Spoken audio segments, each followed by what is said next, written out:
It is a skill. It is a practice skill. It is a necessary skill. Ooh, great blowjob. Secret to a great blowjob is saliva, saliva, saliva. It's important for us to learn from this because I think we lose because we beat ourselves. You need to swallow it too. I understand the problem here. The people don't understand esophagus is the main player of the game. Try to stay away from it as much as I can. You can start by licking the tip. I didn't understand it, but Patrick Agyemang to Bambi or a newborn giraffe or what?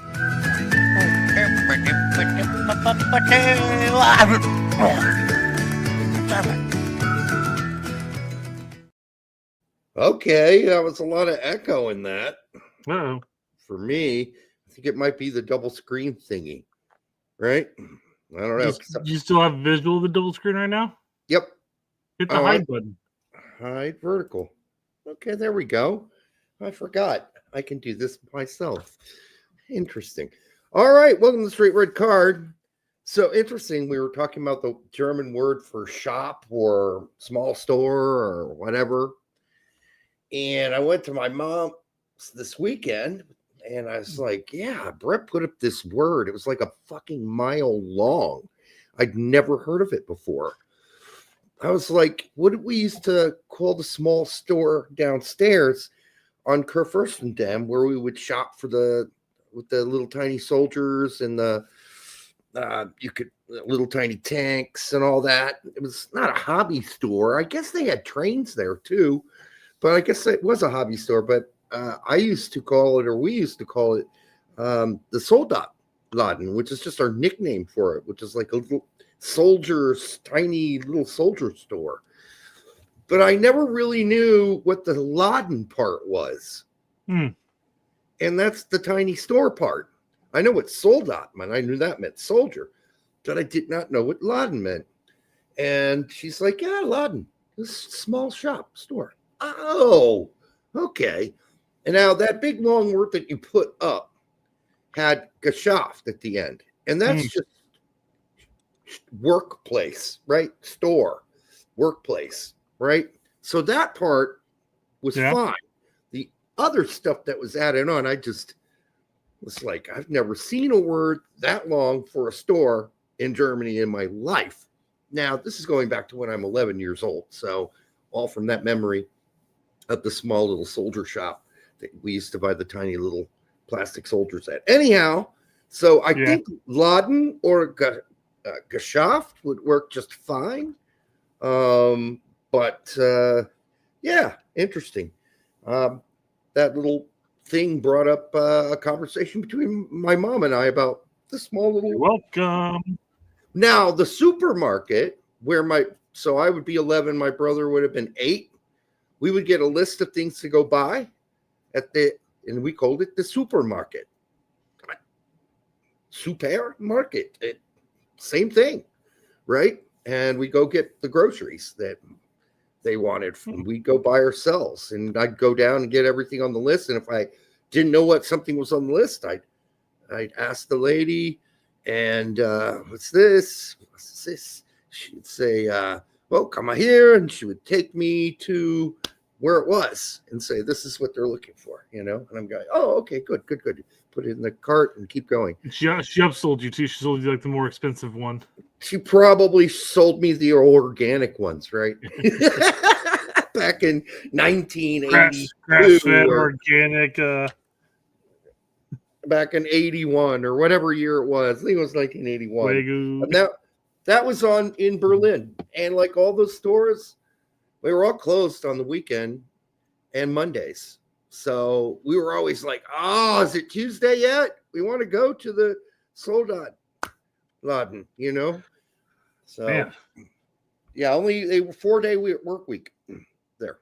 4-day work week, Tuesday through Friday. That's nice. Yeah, so weekends went on forever. But, it was kind of cool to talk about it with my mom and go back to our time in Berlin. Would that be across the board in those small shops in the town, or would there be like a big box store you can go on the weekends and get stuff? Well, the Schumacher maker is called the Schumacher. The baker is called, They're literal names. So, but they're all, the small shops are called Latin, from what I can remember. Latin. Or what my mom can remember. Yeah. I couldn't remember. Shit. So there you go. Those were the small shops. There were lots of small shops back then in 81. What are you drinking? Got some zombie dust.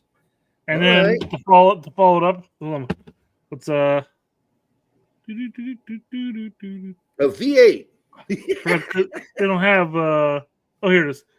It's Jesus Christ, splitting together. That's only 6.5. No, it's an 8.5. 8.5. Well, But unfortunately, then I got one of these guys to follow it up. that's an actual good IPA. The only good one on the planet, according to me. So that's just me. It's drinkable. It's potable.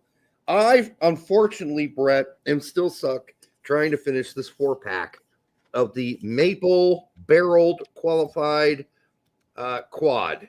And it is bad. It is bad, except for the 10% alcohol ABV. It is one of their poor ones.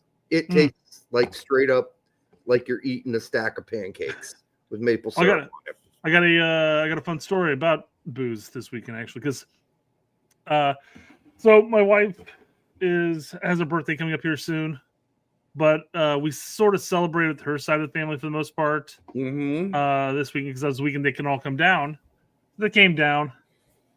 We stayed at a hotel literally 10-15 minutes from my house. That's funny. Why did you stay home? I don't know, whatever. Pool, kids got to hang out, hotel room, just. Oh, yeah, you drank. You didn't have to drive home. Exactly. Yeah, okay, yeah. So I'm leaving work, and they're already there at the hotel, and I'm like, hey, send me the information for the hotel, because I don't know which hotel I'm going to. I knew approximately where I was at. So she sends me this one for like the Wyndham Hotel or whatever. Mm-hmm. Room 106. So I get there, grab all my shit, hands are full, walk inside, go to 106. Can't knock, so I have to use my foot. So I go boom, boom, boom, boom. I'm waiting. Super quiet. And then I'm like, are they already at the pool? Those motherfuckers couldn't wait for me. Boom, boom, boom, boom. And all of a sudden the door opens up, and it's like 5'7" grizzly old guy with like a super thick 5 o'clock shadow opens the door, and I go, I've got the wrong room. So I leave, and I call the wife, and I go, hey, what room number are you guys in? 106. I was literally just there at 106. And you weren't there. Some other guy was there. No, we're in 106 at the Wyndham. And she goes, no, at the residence. Oh, man. Okay, I am going to go get some beer now. So I went to the liquor store down the street, and I'm looking. There's a lady that was offering free booze tastings. And I'm like, I'll be right there. Don't worry. And I'm looking for some good beer. And ooh, Alpha King. Grabbed some Alpha King with me. Went over there, drank some tequila. Tequila's pretty fucking smooth. Drank some bourbon, and the bourbon was pretty smooth. And I looked down and I'm like, ooh, that fifth is $99. Well, it was wonderful tasting. Yes, thanks for the tasting, buddy. I'm gonna grab my $13, $14 beer and walk away from here. Yeah, absolutely. So I took it back, and the beer was Alpha King, but it was like the Alpha King Christmas special. So it's kind of like a coffee Java type beer. And I was I'm drinking. I'm like, yeah, whatever. Yeah, I'm drinking. I like Tony here. They were filming in the hotel room. We're not done yet. Yeah. Send the husband away. Derek's buddy Timothy Tillman on the squad now. Yeah, I wouldn't expect him to play much. Into that in a second. I mean, good Lord. I mean, how many? I know we lost 2 center midfielders, but we still had 4. Yeah, we still got plenty. I mean, I would have preferred, if we're going to pick an MLSer, to go with Wolf. Excuse me, Josh Wolf. That's his son. Right? That is his son. Is it Josh? Yeah, Josh Wolf, son. I would have gone with Wolf or I'm Wolf. biased. I'm biased towards Guti. Well, of course you are, but yeah. I think he's already made his choice. So I think he's moving on. To play Chivas, sure. Okay. to play. It's until he decides otherwise. I can only assume that this is just a pathway to get to Chivas. The Yeah. same way that we didn't go through the hysteria by any means. The same way that the same rumors sprung up when Cade Cowell was getting his Mexican passport so he can go to Chivas.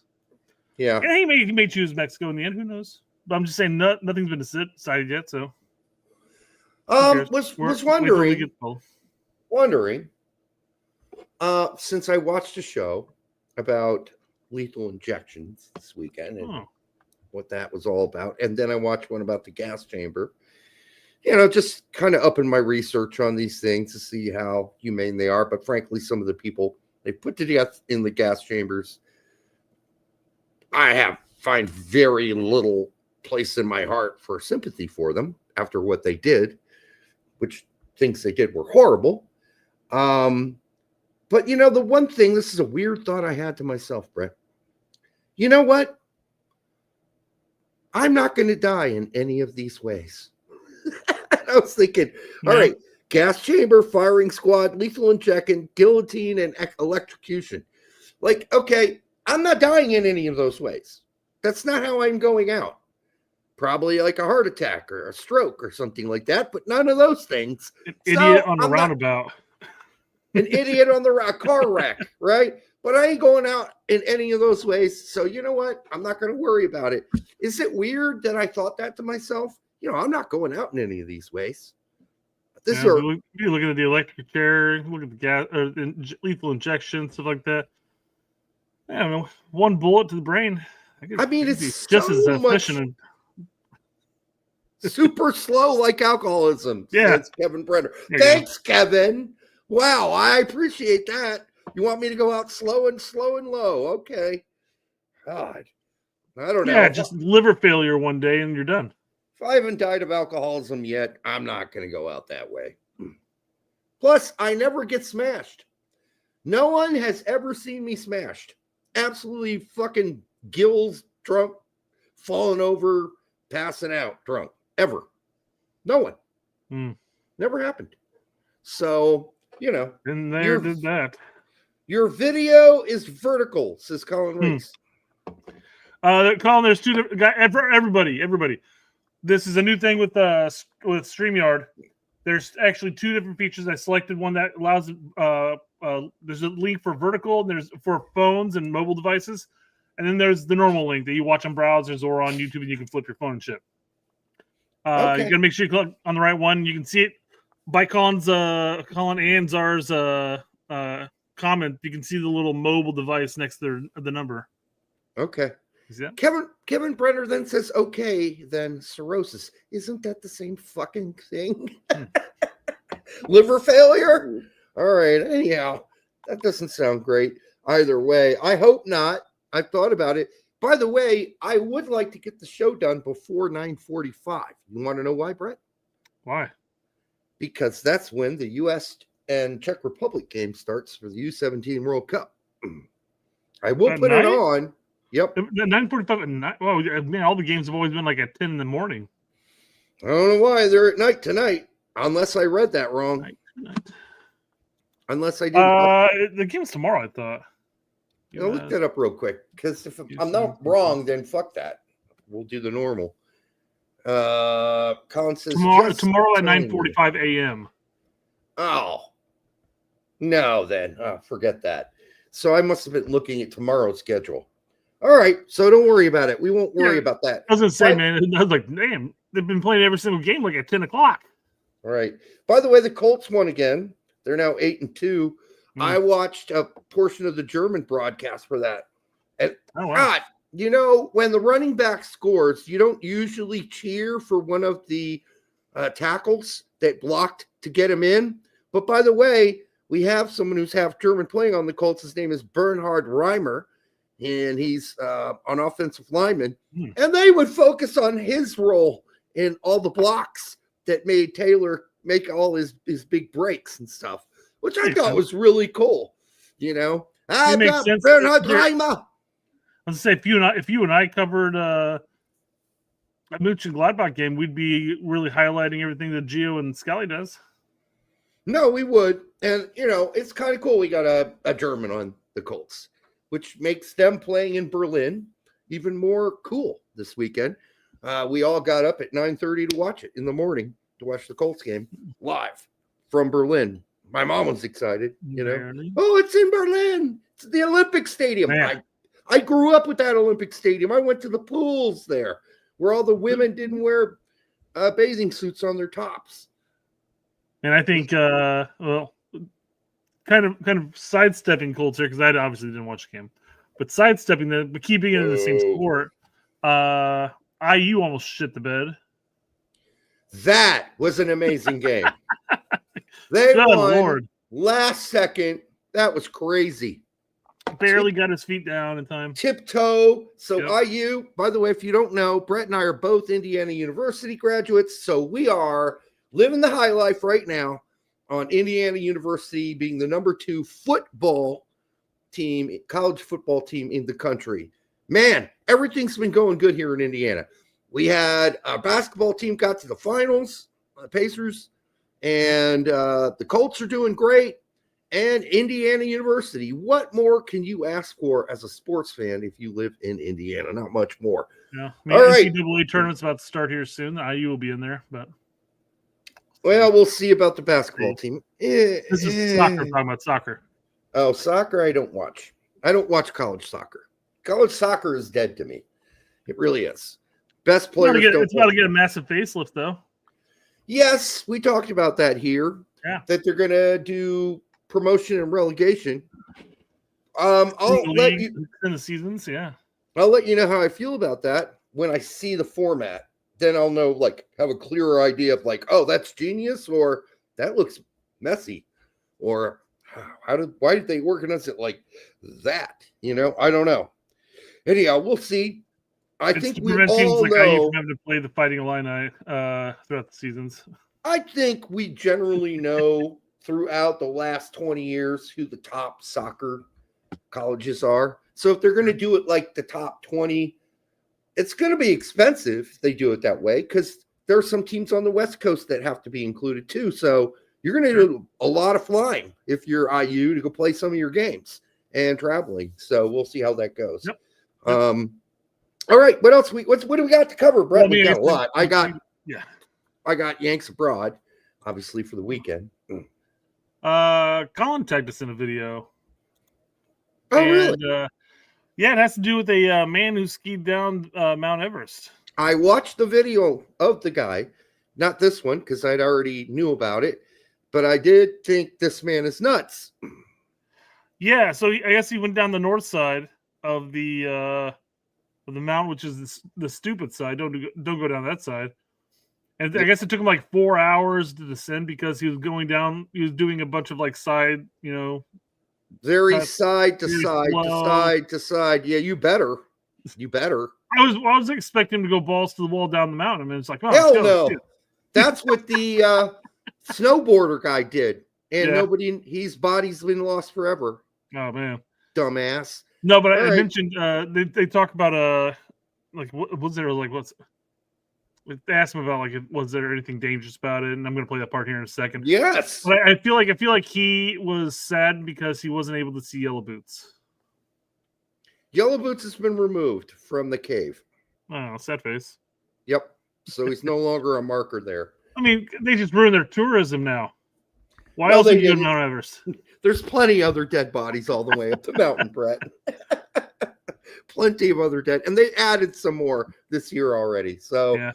There are more dead bodies. No worries. If you're going to Mount Everest and you want to see some dead bodies, you will see some.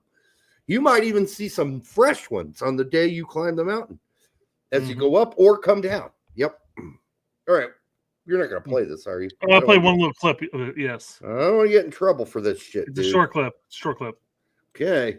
The consequences were extraordinary, and I had to ABC be News? very precise and make sure. I don't like this at all. Yeah, I just think that's a bad thing. Fine, whatever. Okay, we're gonna get nailed for that. I guarantee it. Again, ABC News. Yeah.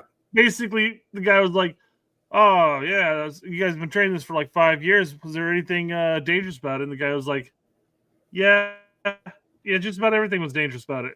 Yeah, It was like, what a stupid absolutely. question to ask. Yes. Was there Brenner's- anything dangerous about it? That's the dumbest question ever. The trash and poop is terrible on some spots. Some spots. Yeah, quite a few spots.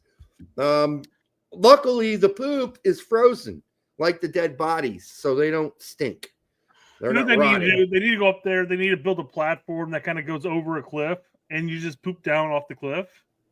You know, like when you're on like the oil rigs and stuff like that, and you go to the restroom there, and it's just a toilet seat standing over top of the ocean. You just poop into the ocean.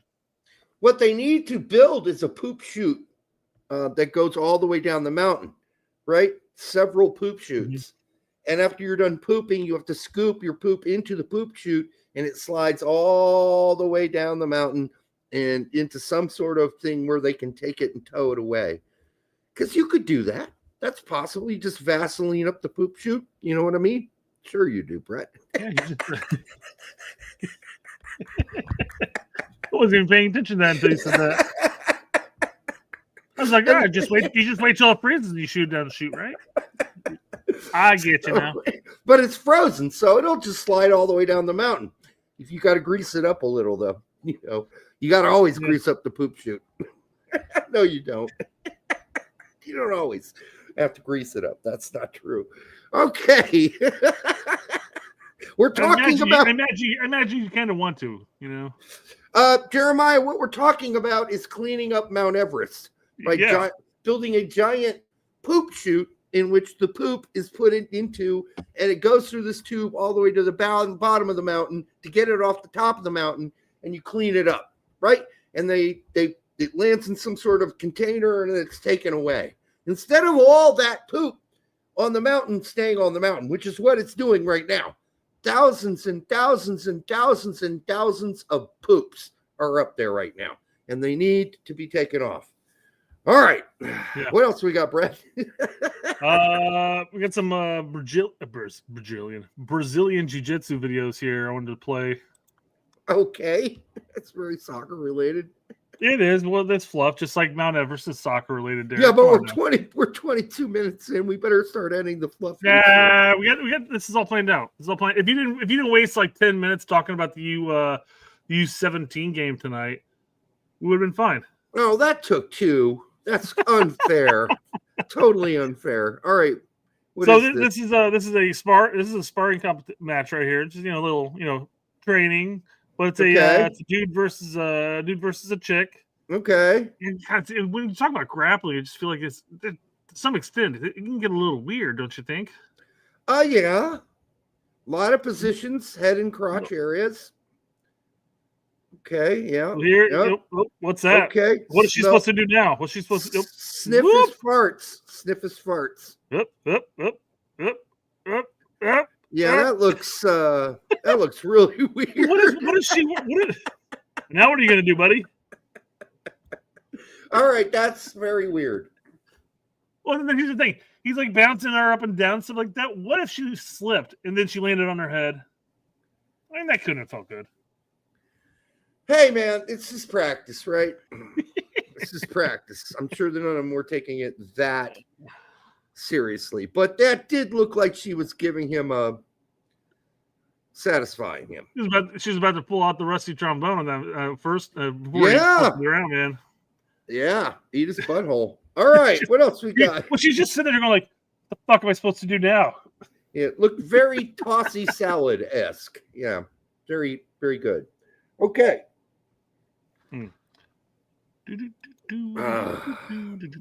Jeremiah says he sat on her face at the end. Missed that part. Yeah. Technology is always improving, Derek, and it's fascinating and amazing what we can do nowadays. Okay. Like, you go to war and you lose an arm. Maybe you lose your strong arm and you can no longer do the research that one does, right? Or your balls or something. Yeah. So they're improving some technology here. We got a video. Oh, hold on. Well, I can see it. Showed it to you. Okay. You can see this one. Yeah, I can. He's just it's trying to do a little flex to show, hey, look what I can do, guys. Mm-hmm. Yep. Whoa! He left. Wrong setting. Wrong Wrong setting. Oh no! Oh no! All right, this is AI. This is AI. All right, No, not real. that's legit, man. It's got a foreign language and everything, and it's grainy. This is old, man. Sure it is. All right, no, seriously, we better get to some soccer here. That's the show, guys. Da-da-da-da-da. Ba-dum, bum, bum. All right. And that All right, was. We'll move to soccer. Okay, yeah, let's do it. We'll move to soccer. I think So yeah, you send this my way. Oh, yeah, because it's funny. Why is it funny? Yeah. Nobody believes it. Not even English people believe this. Admit it. Nothing is stopping this England team from winning the World Cup with Thomas Tuchel. There is everything stopping them from winning this World Cup. Everything in the world stopping them. Not that they don't have some good players. That's not the point. It's about winning a World Cup. And it's just something England hasn't been able to do for a long time since the World Cup was in England, where they beat Germany on a questionable goal off the bar. Tuchel's going to take them to the promised land here with this squad. I mean, it's a talented squad. There's good talent on there. Is this guy British, you think, that put this up? Is Alex, is Maguire really still in the fold? I don't know. I don't watch enough English soccer national team somebody soccer has to had know. to step up since then, right? I mean, I couldn't imagine Maguire still being in the fold. I don't know who else they got, Brett. That's the problem. When you watch English soccer on the weekends, which maybe you don't do as much as I do, it's very hard to find a whole lot of English players on the pitch. If you want to watch a bunch of English guys play soccer, you got to watch the championship. That's where most of them are. And Fair League enough. One. League One. How do you pronounce that last name? Which one? Mark. I can't see shit. It's Alex. In the comment section. In the comment. I got it pulled up. Okay. No, it's covered by this stupid thing saying show preview of your vertical broadcast. It is Mark Gould. Gahey. Yeah. All right. Starfish, that name. Cool. You need to get some contacts or put on your spectacles there, Derek. It was gone as soon as you put it. I cleared my screen so I could see it. So I made a guess from a distance. All right. Yeah. Anyhow, that's fine. Good players. I like Harry Kane's a great player. Sure. Sure. Could they win it? Sure. It's possible. Harry Kane is a monster. I love that guy. I love him. I love the way he plays. I really have a lot of respect for Harry Kane and some of their other players too. But I do not think they are as wonderful as some people think they are. And they do have some great players, though. But they've always figured out a way to flub it up somehow. And even play us in the World Cup and not look that great. Oh, it is Angry Eric. What's this one about? This is about MLS playoff format under fire. Eric explains why he so we go straight from that to MLS shit. This is going to be great, Brett. Yeah. Nobody's going to be watching in about 5 minutes. Well, we're watching Ronaldo. We're not watching MLS stuff, Derek. Come on. All right, but he's talking about MLS. So yeah, but he's ranting, Derek. And everyone loves a good rant. Okay, let it rip. Right, this is talking about the congestion with the new playoff format. What do you think about it? This is the same company that wanted to get our show. Remember that? Oh. Goals TV? Yeah, that's right. Yeah, we even signed an original agreement with them. And then it's kind of like, nah, not really. I don't really want to do that. But anyhow, go ahead. From the competition because it was a 3-game series. I can't tell you how much I hate this. How in the hell can we sit here and complain about our players playing too many games and worry about their health only to get to the end of a season when the guys are as beat up as they possibly can be, and the worst part of the season where the weather's about to stop cooperating and say, we're just going to add a couple more games to the slate. Yeah. I mean, it's something we've been talking about ad nauseum, but this takes me back when I heard him talking about this. And I was bitching about the 3-game format too, and I was bitching about the PKs, which is something he also bitched about as well later on. But I'm not gonna bring that segment up. But this takes me back to was it the 2024 US Open Cup, and why Don Garber wanted to push the MLS 2 into the US Open Cup instead of their first team because of schedule congestion. It's about money. Yeah, no, it's always about power. It's always about money. Yep. And that's what, and quite frankly, the current playoff system is literally just to fill the void within the soccer contract with Apple. Listen, if more games, the 3-game series thing makes no sense.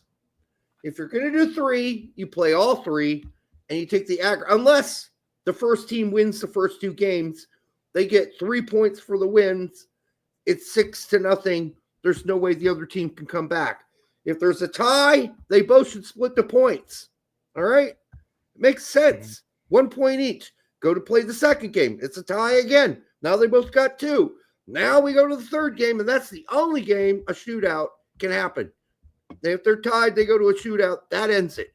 But otherwise, I don't want to see shootouts every and have that be a full win, right? That makes no sense. You should get only 2 points for winning a shootout if you're going to go do a shootout, but which I would recommend you do not do. They did that in the was that the Leagues Cup they did that in? No, they're doing it right now. They're going to shootouts if the game is tied. The 2 points, Derek, for yeah. Well, they've done that in a number of different tournaments where if you win a tie game through a shootout, you only get 2 points for it. I like that. So one team wins the first game in a shootout, they only get 2 points. They don't get 3. Then you go to the second game. The other team wins the shootout. Now we're tied at 2-2. We finish it in the third. However, if the team who got 2 points in the first game get an absolute win, then they're up 5-0, series over. The other team cannot catch you in points. The series done. Do you still have to play the third set game? You don't. No, it's over. You're talking about one of the things you talked about at the very beginning was you got to play all 3 games. I changed my mind. Okay, fair enough. You can do that on the fly. I'm cool with that. Right. So go ahead. Sorry. I was just saying. So that's it. I mean, that's what they should do to fix this. And that way, a lot of these teams are only playing 2-game series instead of a full 3. Because that seems to be what's going on here. A lot of 3-game series. And if that's what you want to see as a fan, fine. I don't think it's necessary. I think a home and away at most makes sense. You get it over with. Take the aggregate score or do whatever you want to do, but 2 games is enough. I don't think 3. This isn't baseball. We don't need this many games inside a series. I don't know. But I also know 18 teams making the playoffs is absolutely absurd. Well, we're going to get into that here in a second, actually. Okay. This right now is something else that needs to get fixed outside of just the playoff system, but the I'll let Winalda talk about it here. Okay. Product suffers. A couple things, and I've said this before, I'll say it again. Get on the international schedule. Next year is the year to do it. I know that the guys are meeting all week, this week, meaning the ownership groups for Major League Soccer to make a decision on what kind of schedule we're going to have next year. So, as it stands right now, the way the next year's schedule goes is it starts up normal time, assuming they continue this current setup. It's going to take a month-long break during the World Cup and basically cut the season in half. But somewhere in that mix, are we not going to have the Leagues Cup? Are we not going to have U.S. Open Cup? Are we not going to have? Well, we're definitely. They've already started qualifying for U.S. Open Cup, so it's definitely going to happen. So it's the World Cup, Brett. Yeah. I don't give a fuck what they do. Honestly, all my focus is going to be on the World Cup. To me, that's the biggest tournament in my life. It's the thing that I live for every 4 years. Every other bullshit tournament, I just don't care about at this point. Sure. So that's how I feel about it. Well, and let's see. I don't know if I got the segment of it, but he does talk about how what MLS should do is they shouldn't play a competitive game until the World Cup, and then after the World Cup, you immediately flip over to the international schedule, which is what he's talking about. It So ain't gonna happen. from but November, it's from fine. December until July, no MLS. Do you think You know the owners what? would be happy about that? Do you think My give a Apple would fuck be happy? factor for MLS, the year of the World Cup is going to be 0. I'm really not going to care much. I'm going to be so focused on our players who are going to make the team. Some of them will be on MLS teams, and I'll probably watch those games. The ones that I think are going to make the team, which I'm hoping is a handful, like 3. I'm not counting the goalkeepers. Yeah. Otherwise, my eyeballs are going to be watching other players play and pray they don't get hurt. That's what I'm going to be doing. And I'm not even a religious person. All right. Jorge says that'd be awful for the players not having any games till summer. He does kind of. We're going to get in that real quick, and we're at the very end of the video anyway, so these are all quick segments here. I guess I'm just coming down on I don't give a fuck. That's fine. Okay, sorry. Yeah, you said 12 times. I know. I am not helpful in this segment. Not helpful. Just voice your opinion, Derek. If you don't give a fuck, you don't give a fuck. I just don't. But don't sit there and just go, oh, could this segment be over? I'm like, oh. That's what I'm feeling it. I'm feeling That's it. fine, Derek. No, keep That's going. fine. You Keep pull, going. you pull up shit that I muscle through too, man. Just suck it up, Buttercup. I have to tell all the kids in the soccer team this when something happens. Like, yeah, it sucks. Suck it up, Buttercup. Okay.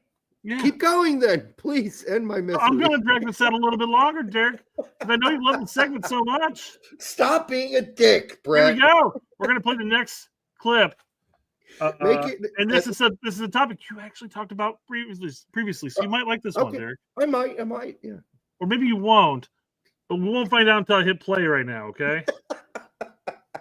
Series and all the other crap that we've done with 18 teams making the playoffs. You say that again. There's leagues that don't even have 18 teams, or they only have 18 teams. Basically, everybody makes the playoffs. Yes.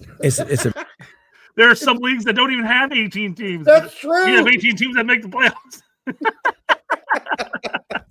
Now, to be fair, that's a funny thing. I never really thought about it like that, to tell you the truth. That there are some leagues out there, and even the top EP or European sides barely have 18 teams. Sometimes they only have 20 at most. Most have 20.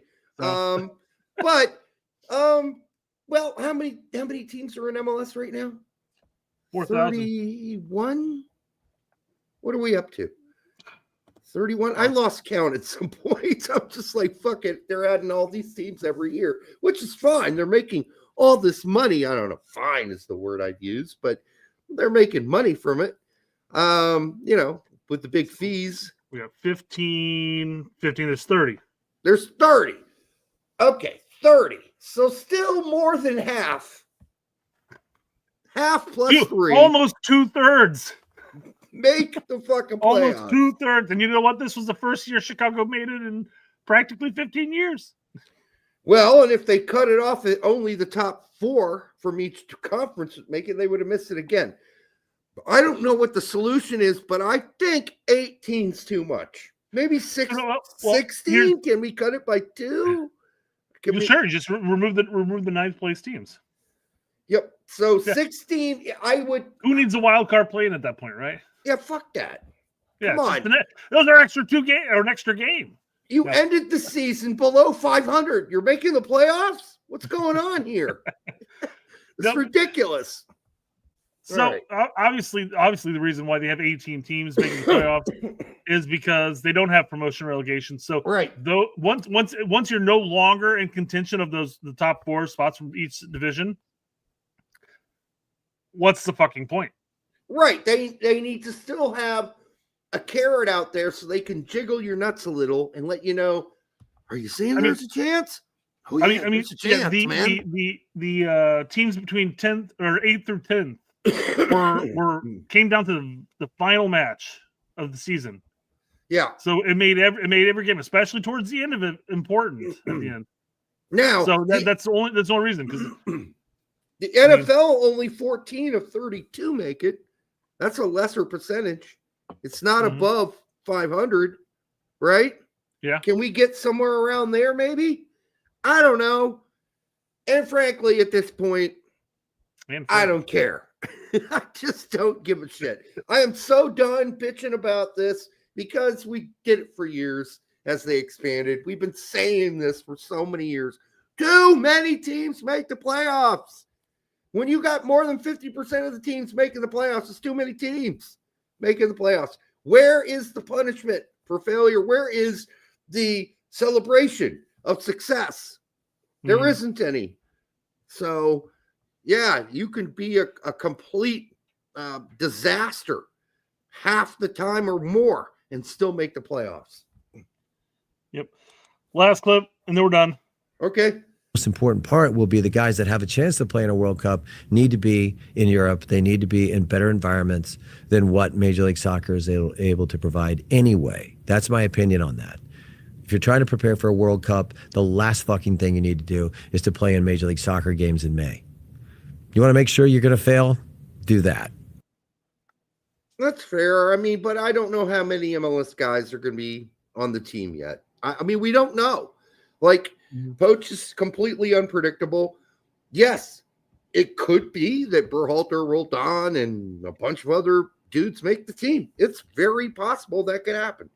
But I don't think it's enough. Like, let me put it this way. If our starting 11 for their first World Cup game comes out and there are 5 MLS players on that starting 11, well, we're going to shit the bed. That's all I'm saying. I can't give a starting lineup if everybody's healthy. I can't, even if you include whatever X amount of let's just say 10 MLSers, counting goalkeepers. But let's just say one of them is going to be the goalkeeper. Yes. Yeah. Argument's sake, there's no formation you can come up with that would convince me that you would have 5. Well, I take that back. Hold on. Yeah. Gotta remember Poach. Well, and injuries. That's what I said if everybody's healthy, though. And I don't think that's going to be true. I think Jedi is questionable at this point. 100%. I agree. I'm just saying if. And I know that's practically coming up with the Disneyland argument. Yes, it's not going to happen. Somebody's going to be injured. It's going to happen. Yep. So it is possible. It's possible. You're right. Yeah. You got a goalie, very possible. Miles Robinson, Roldan, starting, I don't know. Arfston or Freeman. There's 4. Freeman, Guest is injured. 5. Fuck. I mean, it could happen if there are a bunch of injuries. And now, do you really feel comfortable with the number of injuries that we've had that won't be the case? No. I mean, the injury list is ridiculous now. Every window. Yeah, it's horrible. Yep. What a shit show. I hope Jedi is healthy. I hope he is, but 100%. Right now, we already talked about the failed surgery. Now he's going back in to have it rescoped, and they got to make a new plan. What are they going to do to fix what they fucked up or they didn't get right?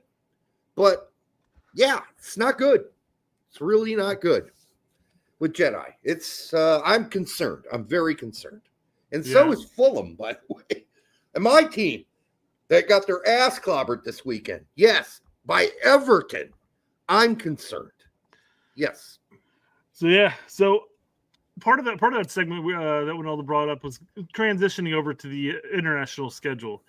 Now, you and I being here in Indy, we got our first flurry this past weekend. Oh my God! Yes, people, we got fucking snow on the ground, an inch and a half of snow already. And you know what?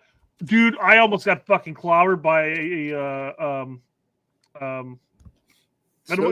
wasn't a tow truck, but it was a truck like a tow truck.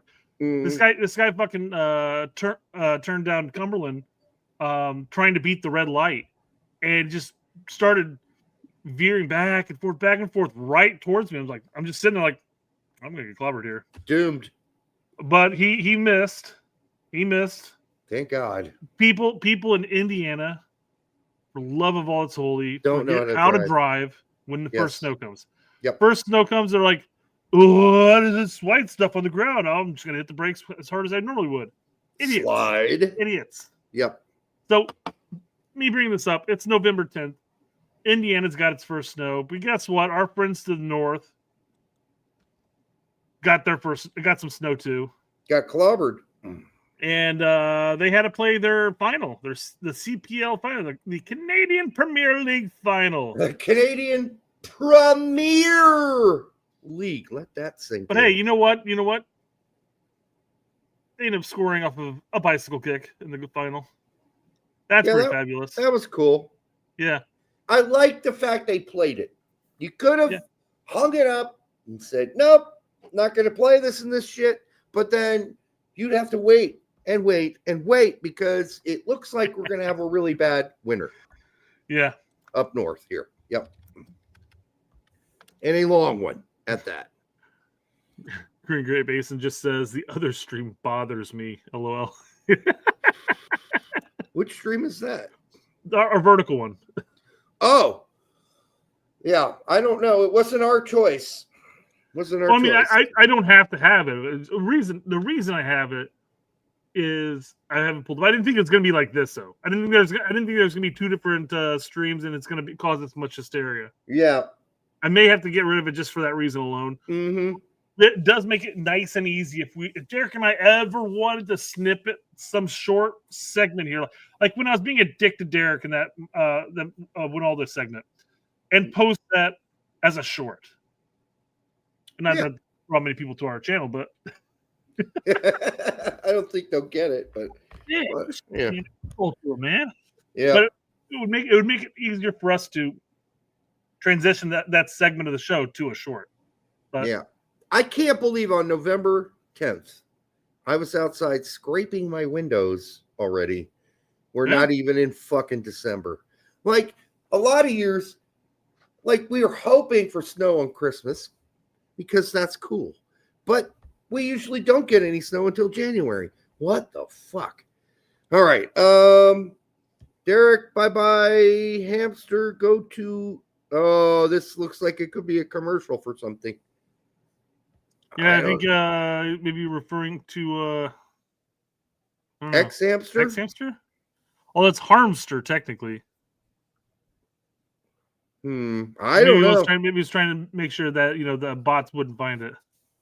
Well, whatever we did, we just gave him a commercial for EROM. Mm-hmm. EROM, excuse me. Yeah. Tony said it's all about the research. I don't know. It is all about the research, but yeah, I mean, let's be careful what we post up here. I don't want to get banned for some weird ass site. Yeah. All right. What else we got? We got the US U21 roster out. So are we changing? Are we going European now, or we just have an extra age group now? No, this is something that's been added. Is this replacing the U20s, or is this That's a really good question. And I don't know the answer. I do think they have kept flopping around the last 20 years on what age groups are what and which ones will be going forward. Or is the U21 going into the Olympic squad? And there's still U20, but there's U21. It's calling it a U23. Yeah, I think the U23 is still the Olympic squad.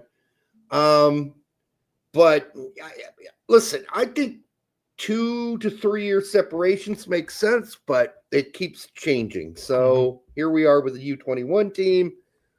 We got Cochin and we got Slonina. Okay.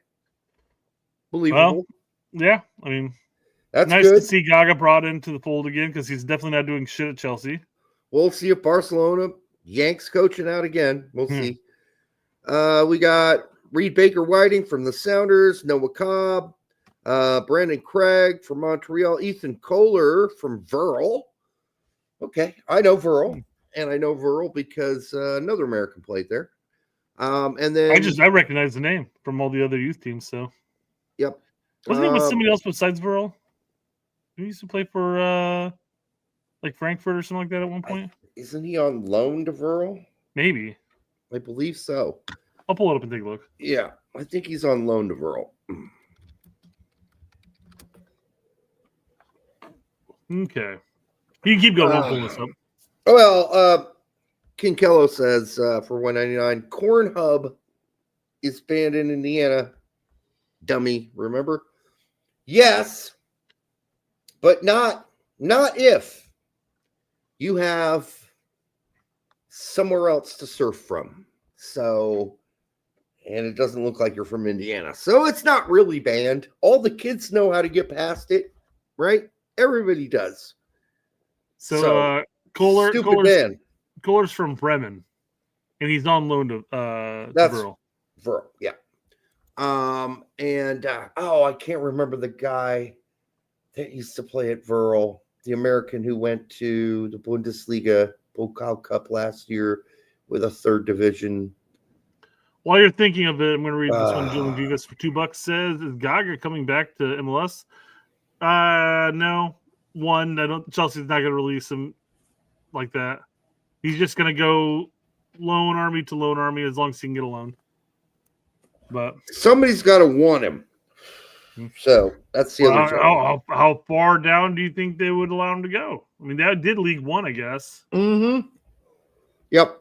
All right. Speaking of further down the table, in the Bundesliga, Santiago Castaneda, a regular starter for Paderborn, makes this team. Jackson Hopkins, Rokas Pukstas, good to see. It's good to keep him in the fold. Brooklyn Reigns, all kinds of rumors about him moving right now. Nico Sakaris is a favorite of everybody's, it seems like, this day. And then Gerardo Valenzuela from SC Cincinnati. Don't know him. Cole Campbell. I mean, Dortmund's not using them, so why not? Okay. I got to chime in here. We had our friends hammering Cole Campbell. Like, how does he even play for Dortmund? He's so bad. I think you need to be or have some context here. He did what Sendejas did at the Gold Cup. Mm-hmm. He tried to play hero ball.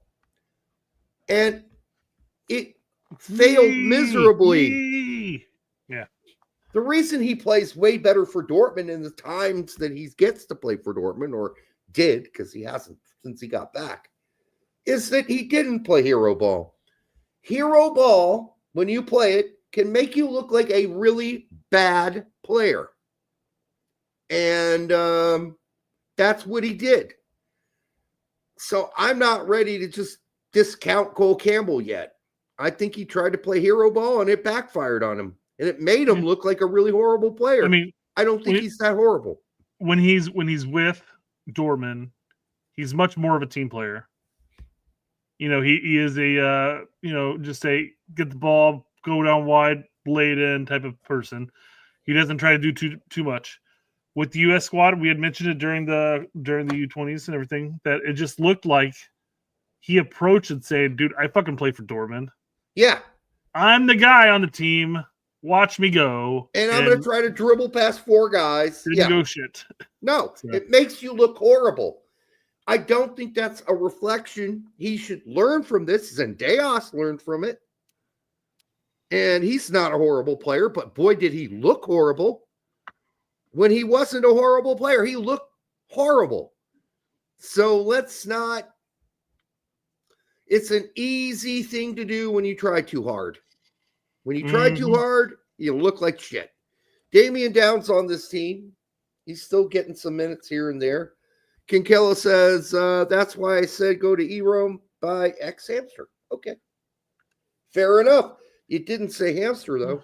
So that's why it was a little confusing. It was Harmster, and he was trying to make sure that the bots didn't see it. Mm-hmm. Harmster. So we were assuming you meant X Hamster, but we couldn't be 100% sure. Gozo from Real Salt Lake's on here as well. Downs has had a rough time so far at Southampton, but at least he's still getting minutes. Yeah. 15 here, 10 there. Mikey Joyner from St. Louis City. Peyton Miller from New England Revolution.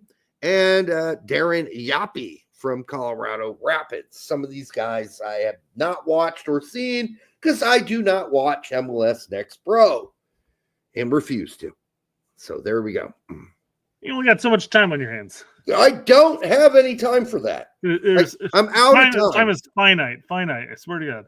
It is, and I am not cutting out my F1 and my Colts games and my IU football games to watch MLS Next Or Pro. I'm not darts. doing it because I can assess these golf. players. Well, I don't watch golf. Oh, fair enough. Good. I haven't watched golf for a while. But darts, yes, I do watch darts online on YouTube. All right. So Yappy, I've heard good things about, but I just never saw him play. I've heard good things about a lot of these players, but that doesn't mean, and I've seen some of them play, obviously, because they were in other youth teams. But other than that, I don't know enough, and let's see how they do. This looks like a pretty solid team. Yeah, pretty solid. I agree. Yeah. B. Mar says, what about your Turkish Super League? What's that? Turkey's got a league? Oh, my God. Who knew? News to Derek. I don't get that anywhere. I don't know how to watch the Turkish league. Whoa. I have watched some live golf, pause. Timothy. I have, because I like Bryson. Now that it's on Fox, I have occasionally watched it, but I don't watch it with the same kind of fervor I used to when Tiger played. Vigor. Or whatever ratings. Yeah, Derek, a fan of Turkish bathhouses. Yes, that's because I'm gay. What about Turkish wrestling? Yes, I'm into it because I'm gay, Brett. Have you ever seen any videos of Turkish wrestling and stuff like that? Yes. They get all greased up and they're like They do. reaching behind trying to grab their dicks. I don't know. It's strange. It's a little weird. It's a little weird. It's for not me my too, cup but of tea. Yeah. No, I'm not into it. I mean, college wrestling, I'll watch the championship on ESPN when it's on, but not on purpose. It's just something that's on. I might find it. I might watch it. But I yes, I wrestled in high school, but I'm just for 1 year. And that was it. I couldn't lose weight. So I moved on. All right. I grew too fast is what happened. Taken out of context, Derek, when it comes to wrestling, that might have been I think it's an amazing skill, and I do like watching other dudes wrestle MMA stuff too. I did, but it's not it's not something that I seek out unless it's like a really big MMA thing where I know both of the guys. And I'm like, I got to watch that, right? So yeah. Grew too fast. Sorry, ladies. Sorry, ladies. Ooh. Swear to God, it doesn't happen all the time. Well, there are pills for that. All right. Do not panic. Do not panic. Cap them now. Cap them now.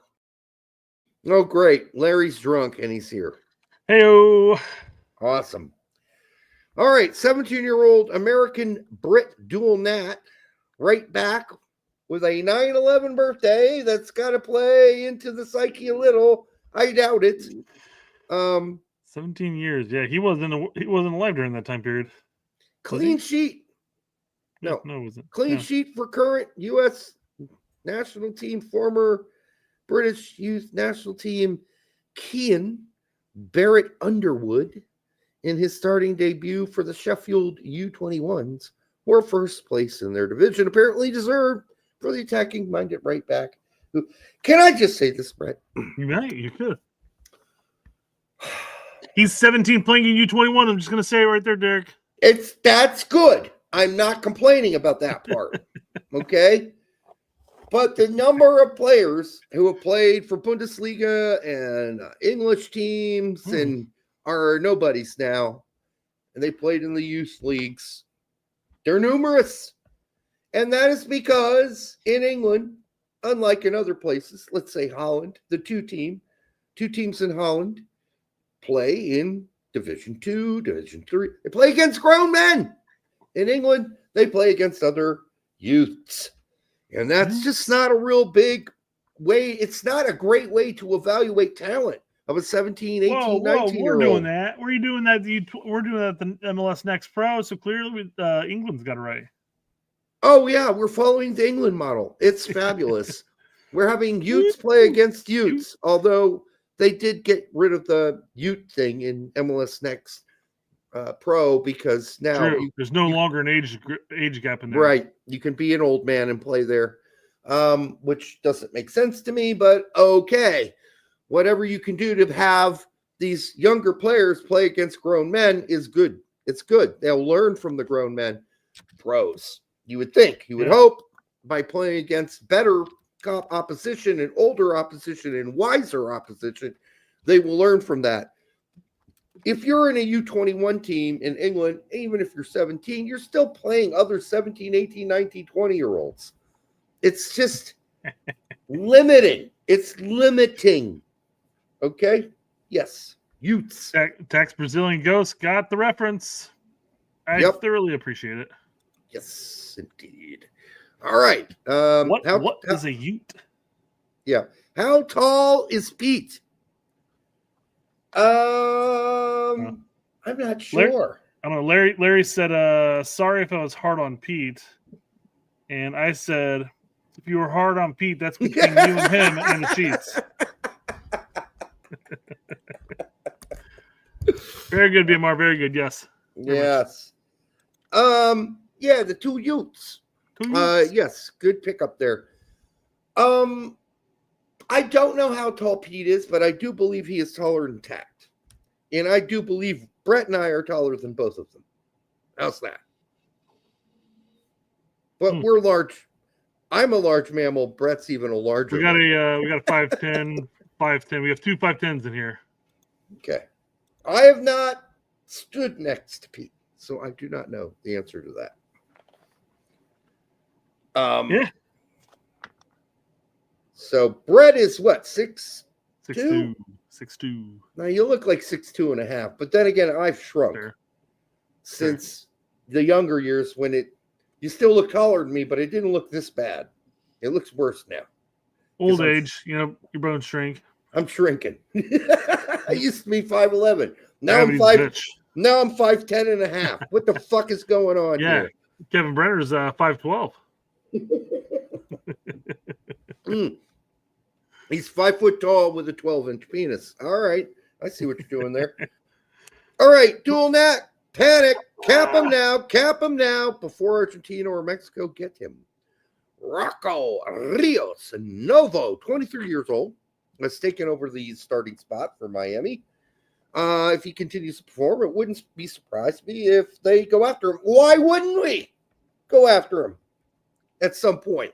If he continues to play as he's been playing, which has been pretty good. Well, shit, we just brought in Freeze a couple of windows back, and we brought in Schulte again. We brought in Celentano again. Yeah, anybody's fair fucking game. It's fair game, man. Nobody's got absolute 100% ownership of the starting goalkeeper spot right now. It's Freeze's. Well, I think with 2 windows to go before the World Cup, I'm pretty positive that it's Freeze's to lose. It's Freeze's to lose. He will have to be a complete dipshit to lose the spot. Yeah. All right. I'm 5 inches taller, says Colin Reese. Than who? Colin, are you 6'3"? Are you taller than Brett by 5 inches? No, I think he's still talking about Pete. I do know that Tact is short. Yeah, he'd still be 6'3" at that point. Yeah, he'd be taller than me, about my size. So he's about your size. Okay. So I think that's what Colin is saying. Yes.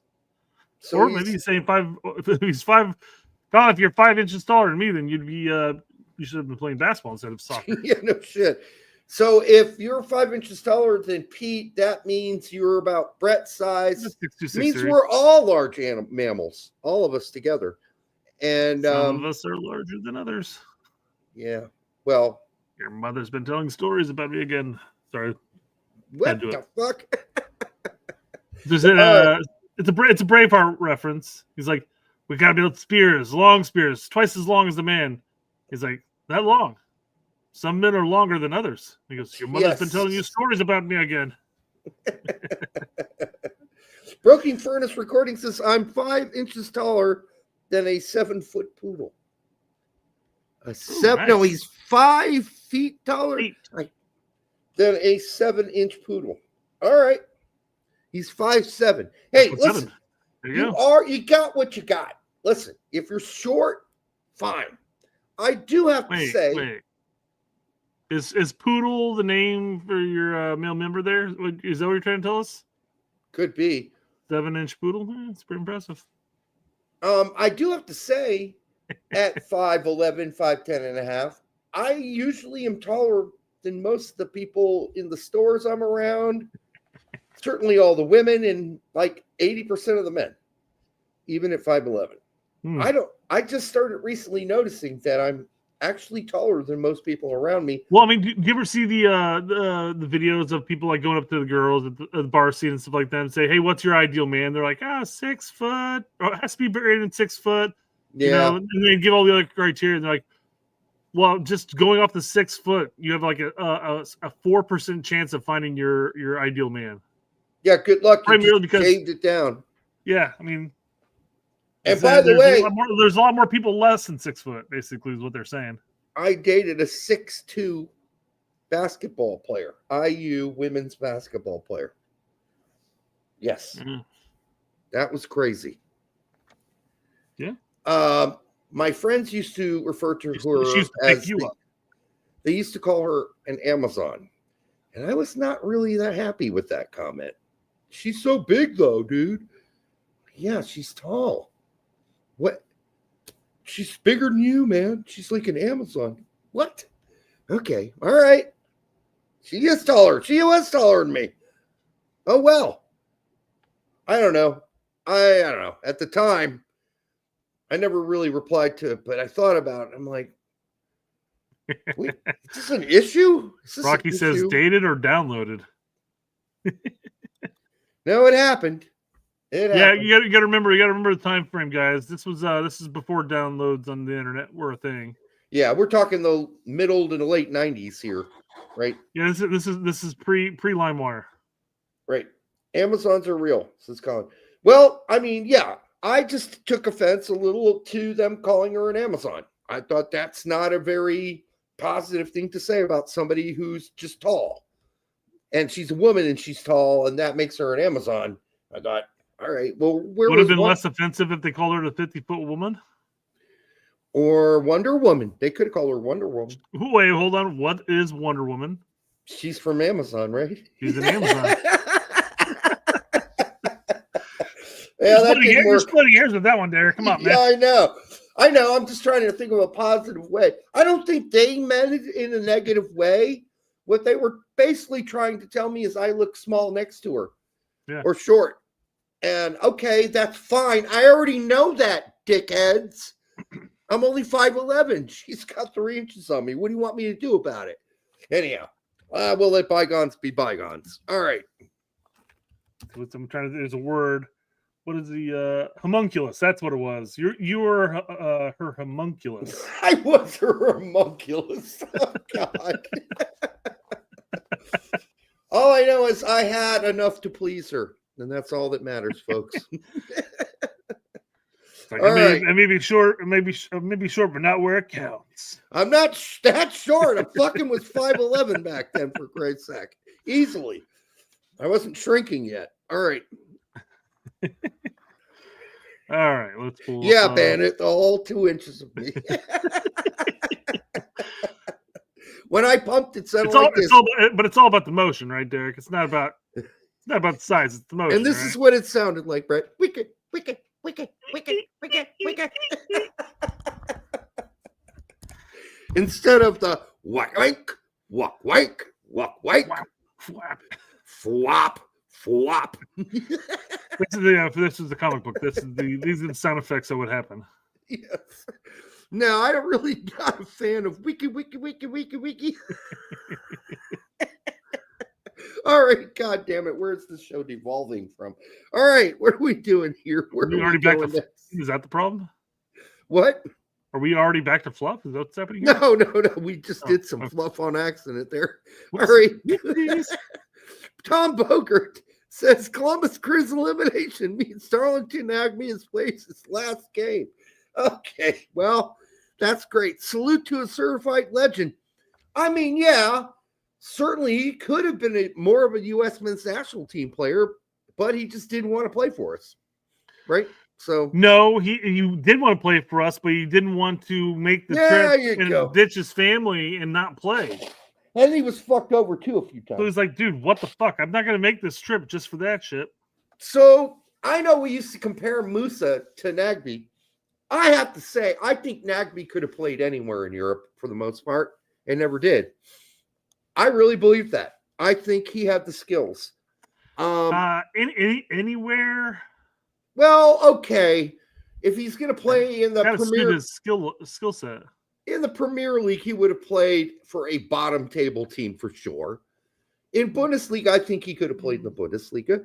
I Sure. think he could have played for a middle table Bundesliga or a Serie A team. I think he was good enough for that. He just never did it, and nobody came knocking. And he never got the plaudits and the articles, and nobody really noticed him, unfortunately. Yeah. I would say if Musa can find a way to be effective in the way that Nagbe was for his club teams, that would be great. Although, obviously, I always thought that Musa would just blow away whatever Nagbe was. But right now, he's stuck. He's stuck in neutral. Yes. So, yep. I mean, hell, Musa still has about 10 years before he's Nagbe's age and retiring and stuff like that. But saying that, yes, he's been stuck for like the last year and some change. And Colin's right. Musa can't shoot worth a shit. For shit. Like Nagbe could shoot, he just didn't. And when he did on occasion, he scored, but he didn't shoot many times. He just did not pull the trigger. And by the way, Adams can shoot. Like he can rocket one, but he just never shoots. He never shoots. It seems like he can only minus. I guess he did just score a goal within the box. Yeah, that's a tapper. But for the most part, all of his goals as a professional has been, or a national team player, has been like 30, 40 yards out. Outside the box. Ripping a shot. Now, why he doesn't rip more shots or attempt it, I don't know. I bet you his score percentage per shot taken outside the box is ridiculously high. Oh, sure. Well, then again, you don't take that many shots. Sure, yeah, I guess he you doesn't take 3 take shots any. and score 2 of them. That's phenomenal. Yeah, he doesn't take any. So if you only take 6 shots in your whole career from outside the box and you score 2 of them, it looks fabulous, doesn't it? Yeah. So Eldon does say Imola Shills question the heart of players like Reyna and Musa, but glaze over Nagbe. The player with the single least passion for the shirt in the modern U.S. men's national team history. Again, I think he had passion for the badge. It's just he had a bad taste. He got called in a couple of windows, didn't really play any, and he said, "Yeah, fuck this shit. I don't need this. I don't need this." And then he had I make family good enough issues. money I make good enough money at my club level, and I'd rather hang out with my family. He also had family issues too, which people don't bring up, which made it harder for him. I believe it was a sick daughter or a sick son. So making that commitment for him that, hey, if I'm going to make this commitment, you got to play me. So after a while, he just said, fuck it, I'm not doing this anymore. But I'm not glazing Nagbe. But I know that's a famous word now that people like to use. But I don't think that he ever reached his full potential because he never really challenged himself at the highest level of the game. And not that anyone was knocking on the door either. Keep that in mind. I don't know of anybody. Ivan Jurek has been sacked by Atalanta. Ivan's middle name is Flo, by the way. What? Ivan? You said even, first off. You said Ivan? I go, Flo is his middle name. No. Okay. Ivan Jurek has been sacked. Yeah. Okay, well. What's that mean for Musa? I don't know. And we don't know until the new. Don't know, right? Yep. The fact that he's not playing at all, it can't hurt. It can only get better. That's very true, right? It's just really not. It can't get any worse. It really can't. It can't get worse. Okay. Let me pause this because I don't need to have. You should be like, okay. Okay. Okay, It's the next, easy. Okay. the next segment, okay, is going to be about, okay. Apparently, Whatever. Bambi can jump. Oh, Pat Max! scored a goal. Pat scored a goal. Oh, Max had I had a back and forth on this, but look at Big Pat. For the record, there is no one in U.S. men's national team player pool who can score this high above sea level. Yeah, I don't know about that. I mean, the Colorado team does it all the time, right? We're talking about sea level. I don't think that's what he meant, but I know. You know what I think I know. But are you saying that no one can jump this high? Because I don't think he got that high off the ground. That's it right there. In fact, the defender is actually higher than him. Yeah. So yes, others can do this. No offense to you, Max. Not picking on you, but listen. I want to make it very clear. I was the one who said that this guy, Bambi, is going to score 8 or 9 goals this season. 6 to 8 or 9 goals, I think is what I said. Somewhere in that range, yeah. He'll be fine. He's going to do fine in the championship. And I gave you the reasons why. Because he fits in the physical aspect perfectly for the championship. And he's going to be valued by a championship team because of that. He's going to play plenty. And he'll score. And he'll get assists. Yeah. That's what he's going to do. And that's what he's doing. And you know what? It was a good header goal too. I mean, he put it away. That's what you want from a striker, quite frankly. He's got all 6'4" of him jumping up about a foot. Right. I'm joking a bit here. I can't quite gauge how high he is off the ground. But you know what? He made contact with it. He put it away. Props to him on that.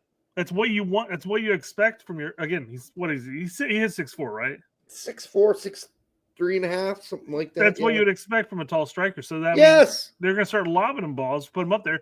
If he can get them. So I mean, I remember, mind you, this is a little bit different because the guy I'm going to be talking about in my high school, he was shorter. He was maybe like 6, maybe 6'1" range. But this guy, dude, he had a fucking vertical like Ronaldo, like stupid crazy. Yeah, you know. And he played basketball too and everything like that, but. I mean, all we'd have to do is just take it down wide, lob it in there, and he's going to put a hit on it. Mm-hmm. I mean, he reminded me in that sense very much McBride-like. Yeah. You just lob it in there, he'll get to it. Not that McBride had this massive, like, he didn't get that high off the ground, but high enough, right? He knew how to position himself, and he got up there, yeah. He was 6 foot. That's good enough back then. Yeah, I mean, listen, this whole thing that the championship now sucks because Agumon is doing well in it is bullshit because the bottom 4 to 8 to 6 to whatever number you want to pick of the championship is usually pretty garbage.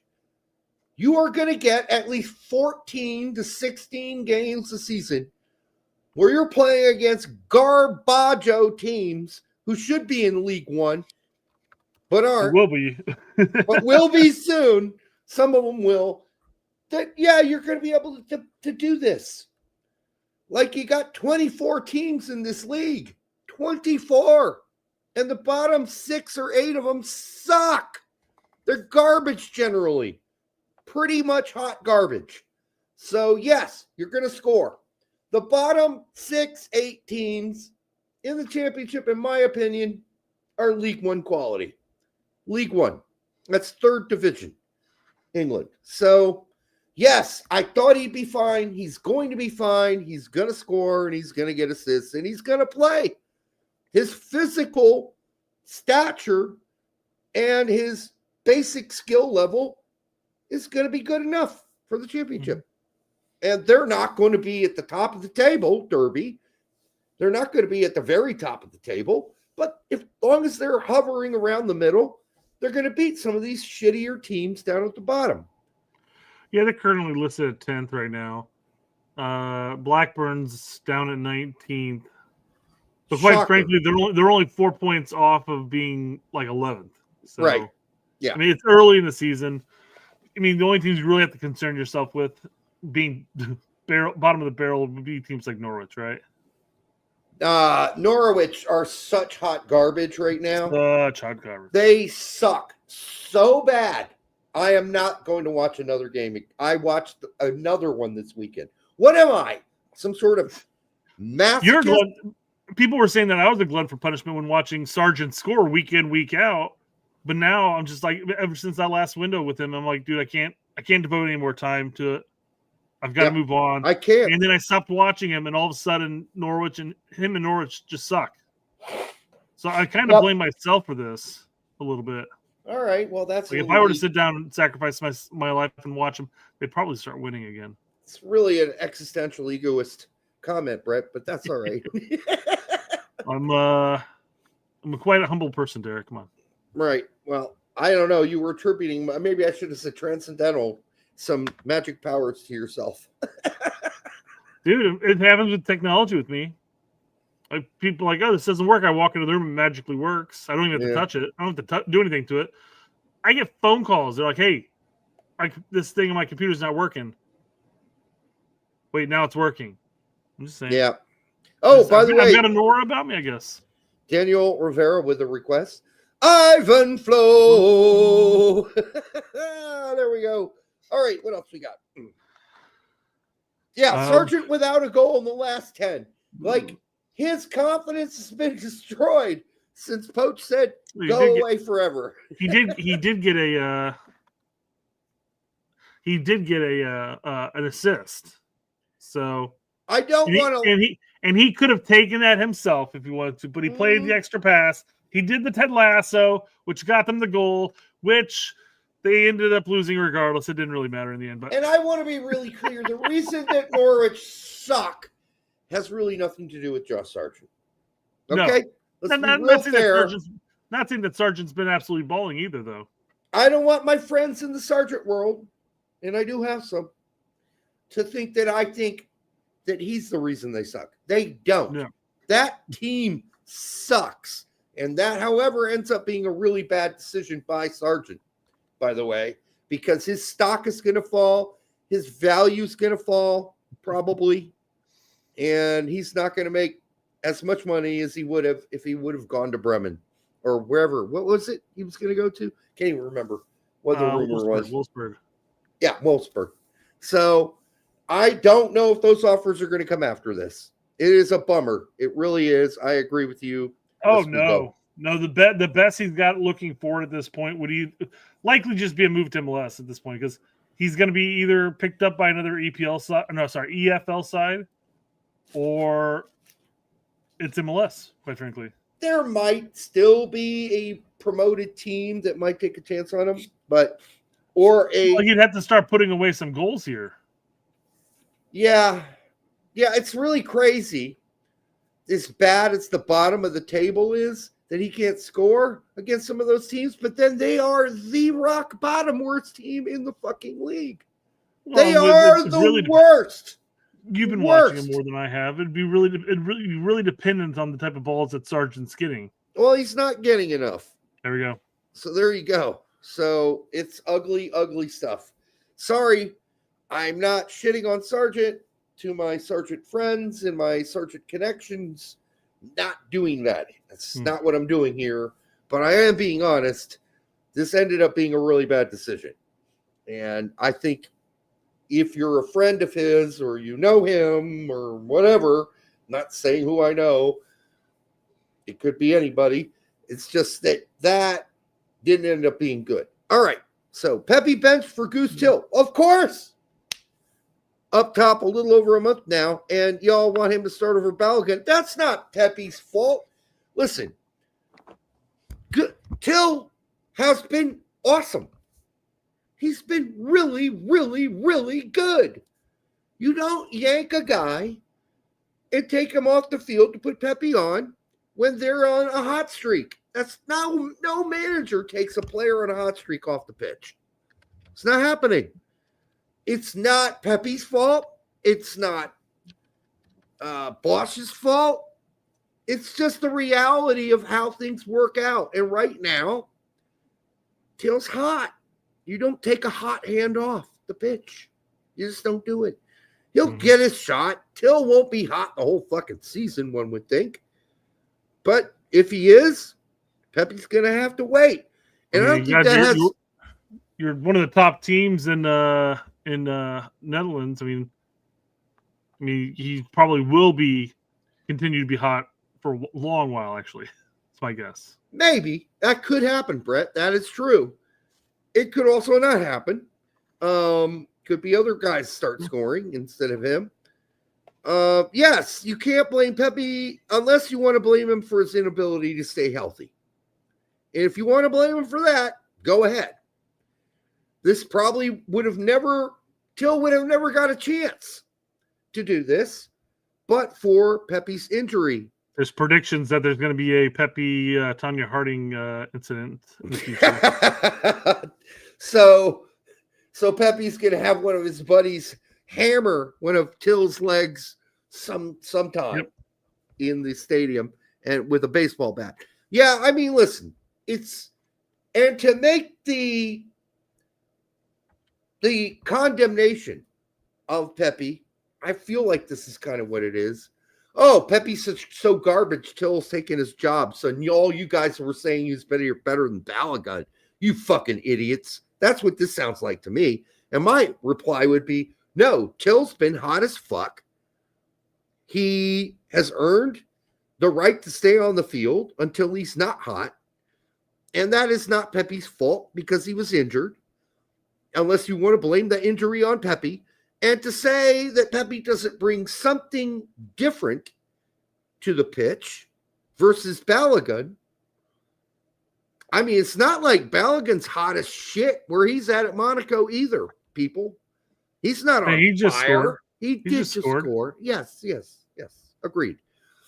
But let's look at goals per minutes played. If you want to go there, if you want to go there, go to goals per minutes played this season. And Pepe still has them. Okay? So, whatever you want to say, I am not an advocate of either. I think it's circumstantial. I think you start Balogun, you can finish with Pepe. You could play both of them at the same time if you want to go 3-4, 1-2. I don't see that happening. I know people are hoping it happens in this window. We see two strikers on the field at the same time. I'm not betting on it. But then again. Roy was right, I guess, Then again. I'm not sitting on any fence, though. I'm just telling you, they're different players that bring you different things. One's a guy who can split lines on and run through lines quickly. But I think Pepe can do some of that too. Well, but I do think that Pepe's a poacher. He's still. I mean, a lot of these games. I'm scrolling back through FootMob real quick. A lot of these games, he's coming in still getting 20, 30 minutes. So it's not like he's coming in for like 5 minutes, 10 minutes, or whatever. But to come out with a post where you're like shitting on everybody that likes Pepe, that seems a little much. Yeah, there really does seem to be two camps at this point. Three camps. There seems to be an extremely heavy pro Ballo, an extremely heavy pro Pepe, and then there's a camp that's like, I'd be fine with either. Whatever. I'm fine with either. I don't think. I mean, I might lean. I don't even know if I would lean. Actually, I wouldn't have a problem either way. Yeah, and Colin says Pepe's not a poacher. No, I would say he's not just a poacher. Pepe can do more than poach. Okay, he's good Poach at it. Poach can barely manage our national team. All right, I just got that. But anyhow, it took me a second there. Yeah, I think that he can do more than just poach, but I think he's good at poaching too.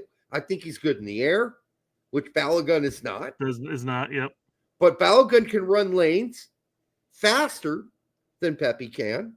And we've now seen signs of Balogun being able to hold up the ball and do really well with that, which is small sample size. It's but yes, small I agree. sample size, but that shows he can do it, at least against Japan and the games we watched, right, with Balogun. Mm-hmm. So there are lots of positives here on both ends because that's something Pepe can do too, hold up the ball. And at least we got two good things to pick from. It's going to be up to Poach to decide how he wants to play with the 210s. That will really, in the end, be the deciding factor on who starts. And right now it's Balogun. And there's really no argument because Pepe's been so injured and out of fitness and back and forth and in and out. And so it's Balogun. Right now, that's just what it is. Even if you're a Pepe guy, you got to admit that. So, yeah. I mean, and even I guess if you're going recency bias, I mean, hell, even Wright's come in and played striker and scored for the national team recently. So true. I mean, when Pepe gets back, when he gets back and healthy, he's in this window, and I'm sure he'll get some playing time. But I mean, you have to imagine Bell is ahead of him in Poach's eyes. But I would for sure. You venture out and say is Wright ahead of him, or is Pepe's early performances under Poach before injury still in his mind? I have to wonder to myself, even though they've tracked him, I just don't know what Poach thinks of Pepe. I'll be really honest. It's not a question he's gotten very often, and I can't remember the last time he talked about him. In fairness, he's been injured like 70% of Poach's tenure. That's fine. I'm just saying nobody's asked about him in the media. They haven't said, again, Pepe's not here. How do you feel about that? Would you like Pepe, if he's healthy, to be able to come play for this team? Well, and nobody's asking that. So our media only asks questions about players who are healthy and are able to be there. Well, hey, why wasn't this guy? He's playing for his club. Why wasn't he included? Or this? You're not allowed to ask that any questions about players that weren't called up, Brett. You well know that. Hey, Jeff Carlisle, why don't you bring your own lineup next time? All right. God bless Doug for his snarkiness on that. That was great. Bosch explaining starting Till over Pepe. It's really not that complicated, people. It's just not. Well, I think this is the picture depicting of where like he comes out and he's like, yeah, Pepe's still my number one striker, and then week after week after week after week after week after week after week. And I understand. We've already made this argument. We understand. Right. It's just him constantly like, he and needs to stop saying that. What he needs to say. Tillman's my man right now until he's not. Goose Till is hot. I'm not pulling off a hot player. Sorry, it's not happening. And until the time that Goose has, I wouldn't even say this, but the honest answer is until Goose Till has a rough few games in a row, Pepe's not starting. Because if he keeps scoring, Till's going to keep starting. That's just how it works, and that's how injuries work. This works the same way everywhere. Like the only reason that Chris Richards got a chance was there was an injury, and he came on and he fucking rocked balls, and he was really good. And the coach said, I got to keep this guy on the pitch. The other guy that's injured, you're now on the bench. That's how that works. Yep. Yeah. Okay. Where we going to next? Yes. Oh, I know what this is about. Okay. Gio Reyna went from getting garbage time minutes in Borussia Dortmund to getting garbage minutes for Borussia Mönchengladbach. Okay, it's really not the same thing yet. There is no evidence currently that Reyna is full match fitness fit for coming back from its injury. So he's going to continue to get 15 minutes and 20 minutes and 10 minutes here until the coach believes he is ready to start and at least play 60 minutes. At least. Otherwise, he's not going to start. And, also, this is a desperate coach. A desperate coach. A desperate manager. Previous youth manager, too. Yes. That's sitting there with an interim tag hanging over his head. Yep. And he's just doing everything he can to get the results he needs to right now. And right now, he thinks those results will come from playing very solid defense and hitting on the counter. Now, you could find a way that works with Reyna, but until he figures that out in his own mind, or until he decides to play in a different way, which he might against lesser teams in the Bundesliga, but unfortunately for them right now, they are one of the lesser teams, Mönchengladbach. On paper, they're not. And maybe when the striker comes back, who's been injured forever, that might help the situation as well.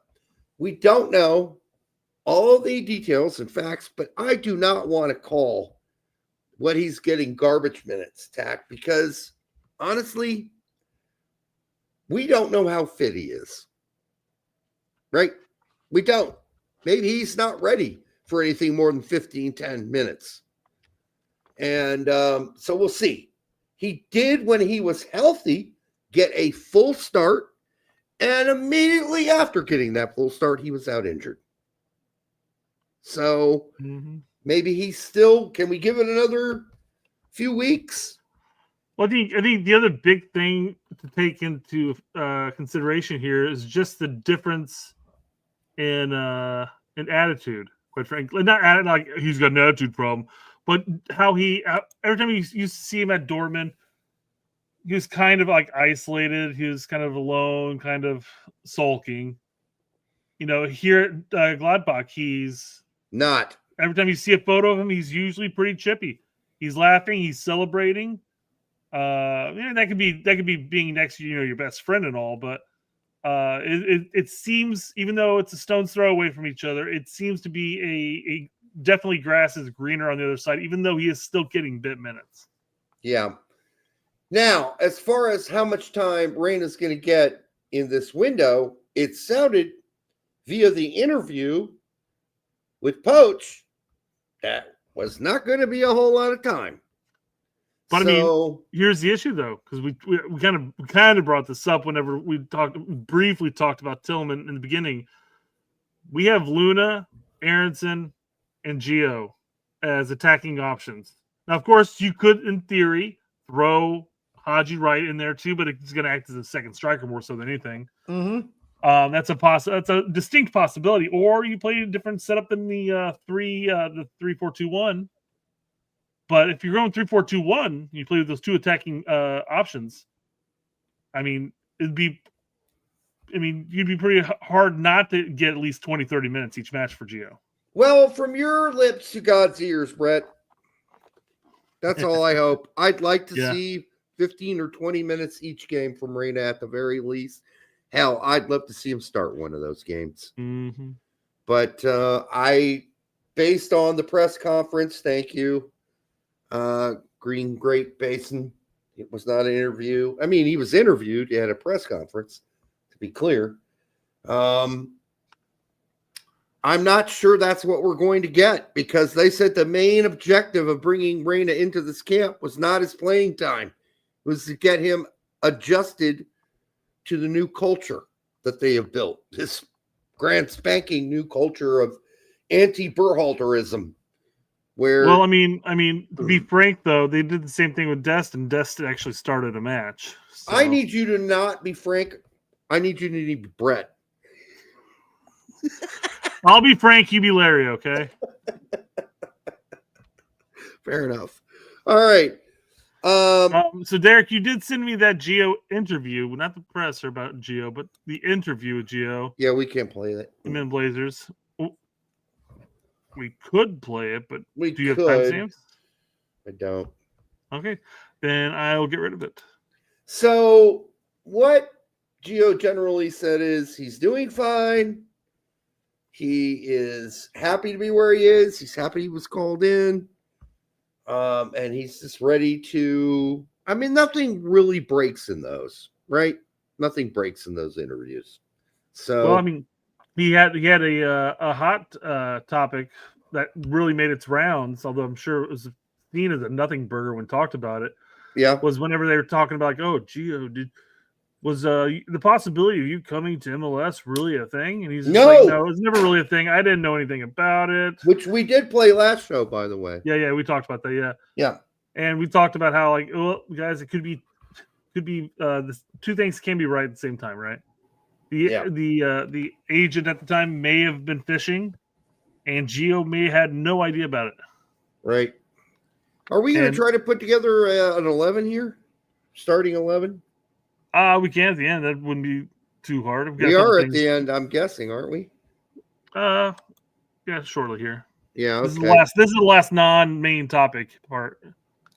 The more I look at Tessman's performance versus PSG, the more nonsense of the below paragraph from L'Equipe is revealed. Is relevant, I think is what he meant to say, not revealed. No, he said the nonsense of the below paragraph is revealed. Oh, yeah. The whole thing about Tessman is bullshit, is what he's saying. All right, first of all, they're supposed to lose to PSG. Okay? They're supposed to get crushed. They lost, 3-2? It wasn't that bad. And I saw the loss that he had on the highlights. But it sure looked like a foul to me. If you want to call that a steal, and Tessman being a freaking out and not being able to deal with pressure, whatever. But it seems like already at Lyon, they are looking for a scapegoat. And the articles all start out with the following words, Brett. The American, Tanner Tessman. The American, Tanner Tessman. The American has been a catastrophe. Who fucking cares where he's from? Oh, I'll tell you who cares where he's from. L'Equipe does. That's who cares. Otherwise, they're not going to bring that up because they rarely bring up a player's nationality when they criticize him. But in this case, they're going to bring up his nationality because he's an American. I don't think he played that bad in this game. I didn't think he played great, but I don't think he's the reason they fucking lost. But L'Equipe and a lot of the fans want to blame him. Okay, well, you go ahead and do that because Lyon has strapped for money. They don't have any, and their side is pretty thin, so they're going to have to play with what they've got. And by the way, it's not like they're losers at the bottom of the table. No. So I just don't understand this. 7th place right now, I think. Exactly. Yeah. They're lucky to be where they are based on their financial catastrophe. Seeing how they could have been Ligue 2 or whatever the fuck 2 is in French. Like, Tom says he remembers when Derek said there was no American bias in European leagues. Oh, I'm never said the media doesn't have bias and that the fans don't. I'm saying most of the managers don't. Most of the managers will play, as they do here with Lyon. The manager starts Tessman every fucking game and plays him almost 90 minutes. It's the fucking media and the press that still have a bias issue. And the fans. Look how much shit McKennie gets, even now when he's in shape. Yeah. Pronounced like L'Equipe. Yeah, fuck those motherfuckers. L'Equipe. That's what it looks like to me. L'Equipe. L'Equipe. Anyhow, seems like unfair criticism. There are some other players, by the way, in that game who had suspect moments. But the only one that seems to be getting any blame in the press and from the fans is the American Tanner Tessman. Okay, fair enough. You guys are lucky to have him based on your own shitty fucking balancing of your books. Excuse me, I'm sneezing. Oh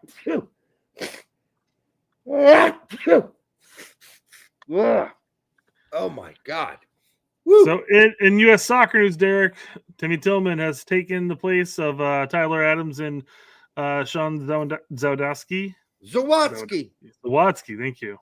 I'm not Yeah, sure why but it's putting the wrong emphasis and the wrong syllables. in German, he would be pronounced Zawadzki. Yeah. And I think he would be in his own homeland of Poland. But in American English, he is Zawadzki. Real quick. Jermichael says, I'm surprised Juve hasn't traded West, and he must be doing something right. Yeah, his manager came out and wants to extend his contract. Yep. His new manager said that. New does, yes. New manager. And that's the thing. I mean, he was always on the chopping block because he had such a high market value. And Juve was strapped, and they were always looking for cash at that point. Yeah. For the last handful of years. And problem is that at $28 million, I mean, not a lot of teams out there are going to be vying for Weston's services, quite frankly. But he's always been consistent with Juve, regardless of the manager. And guess what? He's won over a handful. Yep. So. All right. For the nearly 200 of you that have been here tonight, make sure you like, subscribe, share it with your grandma. Yeah. Okay. The Tillman thing in the end is probably not the biggest deal, in the sense that I don't think whoever they brought, even if it were Owen Wolf or somebody else, I really don't think they're going to play that much. So we could get all worked up about it, but I just think I'm not going to bother. Just seems so out of left field. I mean, I feel like Tillman played in one Camp Cupcake for him, I believe. Yep. Aside from that, I don't think he's gotten a serious sniff at all. My comment really is just indicating our current pool of players, who we have, and how defensive minded our player pool, this Windows player pool is. Yes. So we already have Tessman, we got Berhalter, we got Roldan, we got Morris. Do we really need? I know we ended up losing two more. And that's a shocking thing right there. We lost two more who are vying for those double pivot roles. Isn't that crazy? That's insane. There's only two spots. 6 players vying for two spots. That's fucking nuts. Yeah.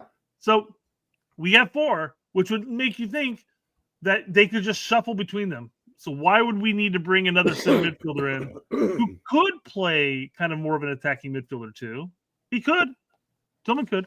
He could fill in the role I'm talking about in the second sentence here.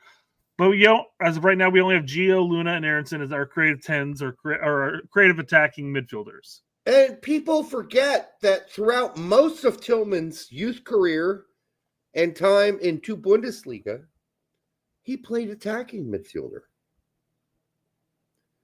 Timothy Tillman. Center defensive midfielder, holding midfielder. He didn't do that. So, but I'm not going to be worked up about it because I don't think he's going to play, number one. And who else could you have brought? I joked and I said, how about Leonard Maloney? Wink, wink. He's been starting for Mainz in the last 4 games.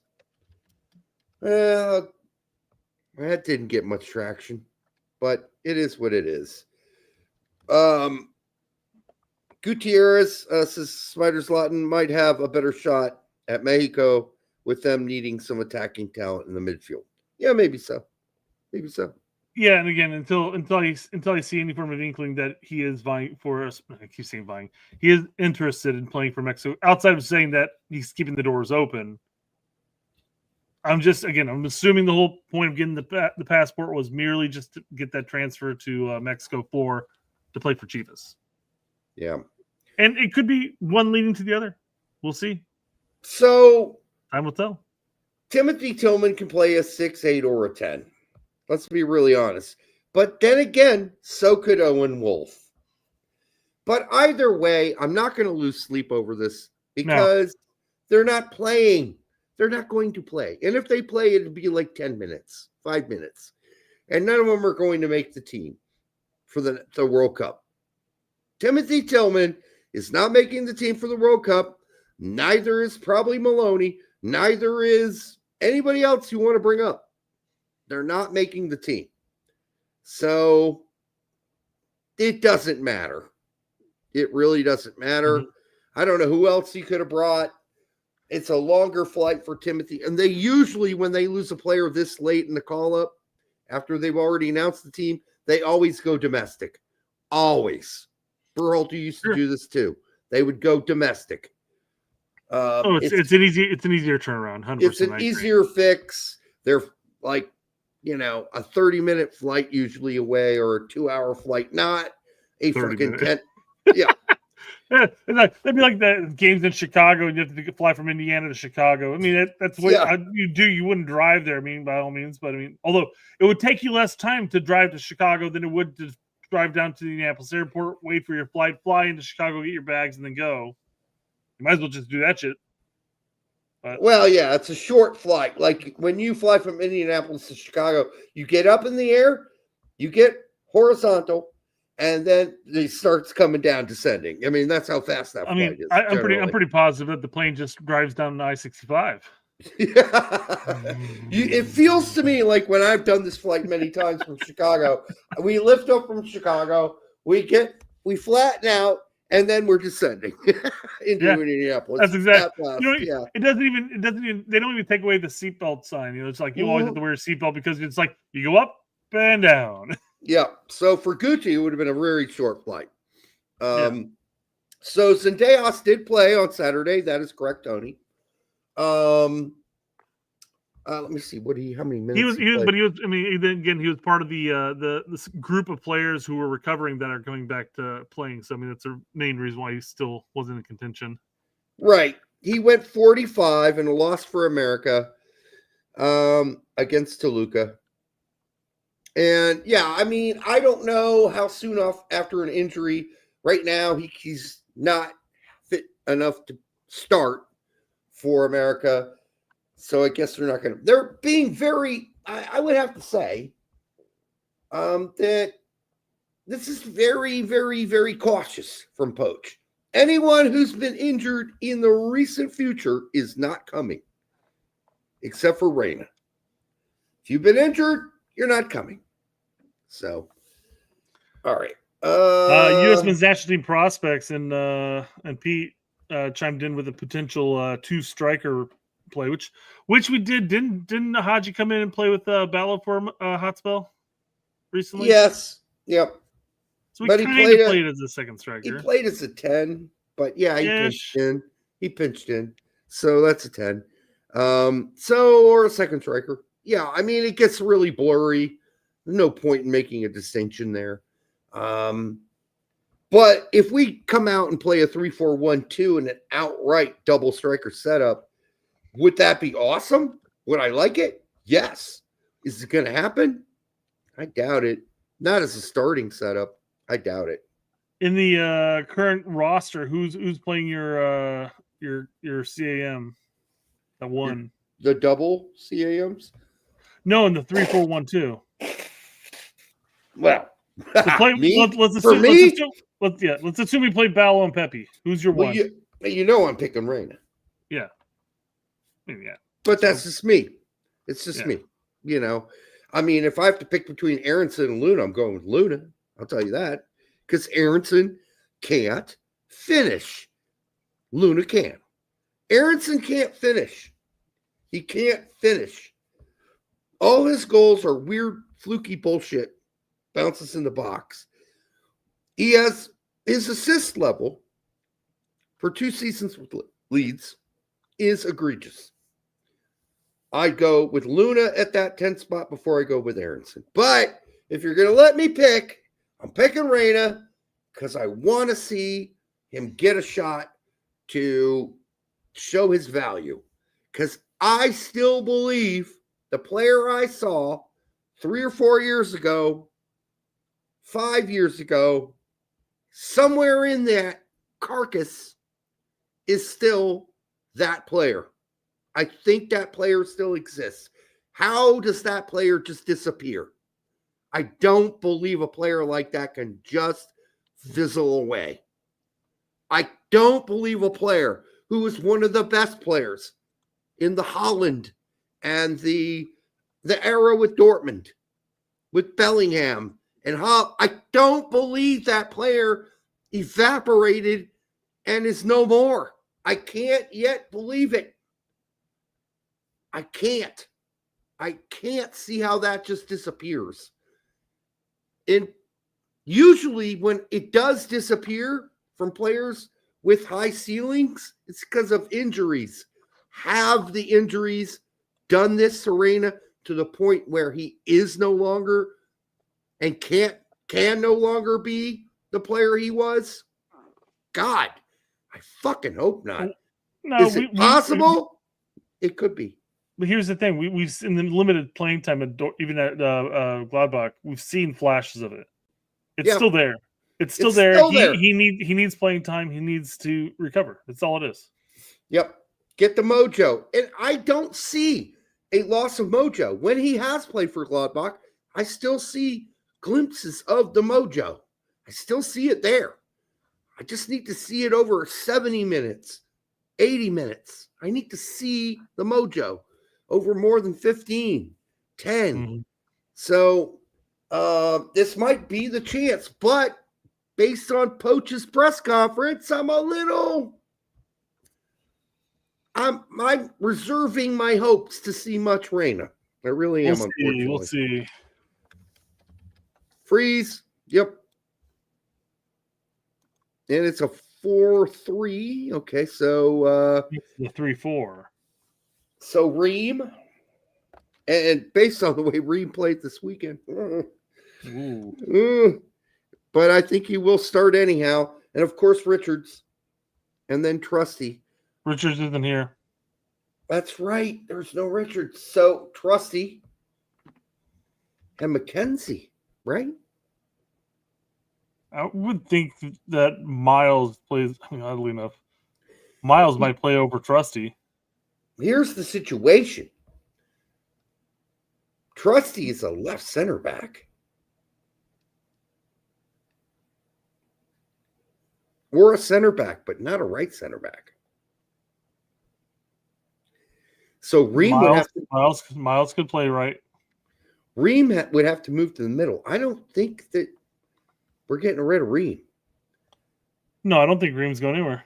So I think he might play center back. And then you put McKenzie on the right. You move Trusty to left center back.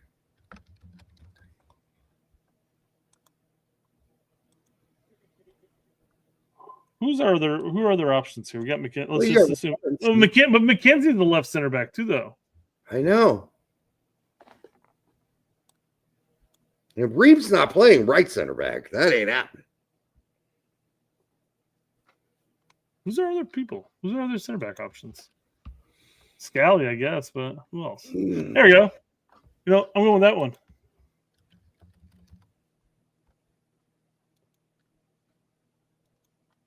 There. Problem solved, right? Mostly. Now, the question would be, if it has to come down to between Trusty and McKenzie, I'm going to assume it's McKenzie. But, I don't know if Trusty hasn't played under Poch. Let's go with McKenzie. Just think that'd be the safer bet. Although, Celtic are playing a lot better with Trusty now. They look a lot less horrendous lately.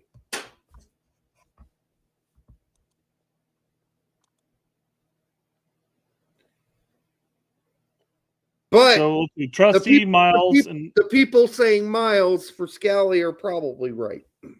I don't know. But Scally's played that position for Poch up until the golf cart incident. So I'm just saying that Miles wasn't even a figment of Poch's imagination as far as the player's concerned until the Gold Cup, which he'd really been playing. Yeah. All right. Well, I'm fine with this. It's compromise. Guest, obviously, right back. Arson, left back. This site's pissing me off with all these stupid advertisements. Yeah, we should just go back to the other one we used. I'm gonna have to, because this is just. I like the fact that it has the photos and everything, but it's just driving me nuts. Yeah, fuck them. Tessman. Right. And honestly, at this point, Morris. You think so? What do you think? I mean, it's Poach. I'm leaning more on Roldan than Morris for him. I'm thinking Morris is going to get this call. By the way, had another fabulous match this weekend. Morris. Saying that last window Morris played for us, man, he was least of really. I don't know, not least. I don't know. Rolled on over Morris. I'm just trying to think of like Poach here. I know it's difficult. Now we get to up top. We can go with Balogun. That's easy. But yeah, Aronson. I don't know who else you put there. Luna. Unless he's putting right here, which is a possibility, I guess. But I don't know. I don't think so right away. I think that's off the bench.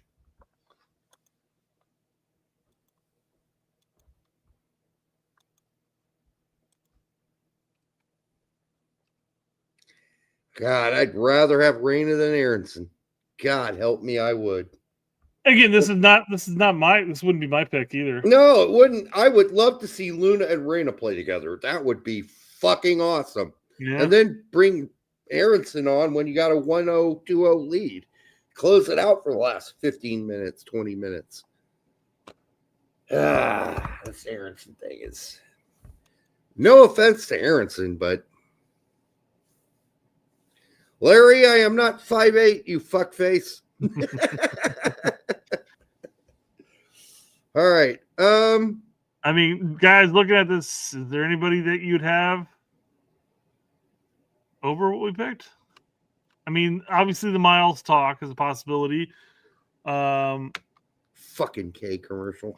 God damn. Roldan's a possibility. Can you blow it up a little bigger? Again, I'm just trying to get everybody in the view. There we go. Yeah. Yeah, you don't need to even have Freeze in the picture. We already know who that is. This looks believable to me, Brett. It really does. It really does. BMR says Tim Tillman. Nope. Nope. Yeah, not gonna happen there. May get a sub minute here, but yeah. No, I think that's it. I think that's a very believable group. If it's Roldan over Morris, I don't know. I think Larry really likes his team. Yeah, well, it's gonna be very much a Larry team. Larry, jizz in his pants. Too many Vikings. Too many Vikings. Well, I'm sorry, Larry, but a lot of the guys are injured. That's why we got too many fucking injuries. It's ridiculous the amount of okay, guys coming just back from injury. I know. I saw posts today. Like, okay, why are we not bringing McKenzie and Cardoso? Okay, well, Cardoso's just coming back from injury. He has not played a single game. McKennie, we all been told why, because he is a new manager and Poach thinks it's more important that he gets regular minutes with his club than play here because we know who he is. I'm fine with that. I would be optimum if he could be here. But then again, how optimum is it? Because he's going to be here, but there's no Adams, there's no Pulisic, there's no Weah.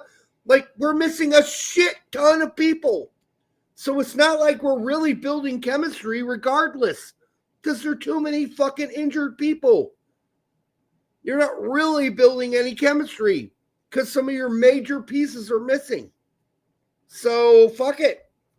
Now, of course, we just found out about the Adams things pretty recently, but still, this is still, there are portions of this that I think are locks for the World Cup, but really you go get that fucking ad off here so I can read this thing.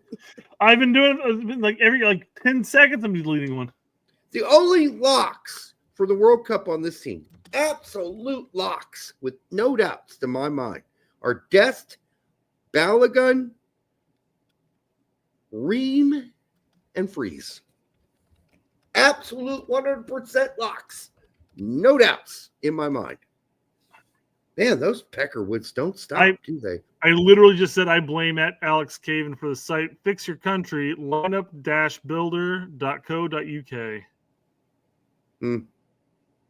Wow. All right, well, I'm bowing out the site because I don't want to give him any more fucking money. Absolutely. Some people think that Luna's a lock. I don't know. I can't read Poach's mind. I think the lock in the 26th for the World Cup.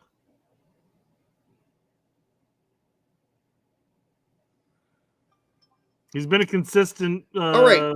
person. So we're talking about the tens, right? So if we're talking tens, that's Pulisic, Tillman, sure, Reyna, if he does what we think Reyna can do. That point, sure.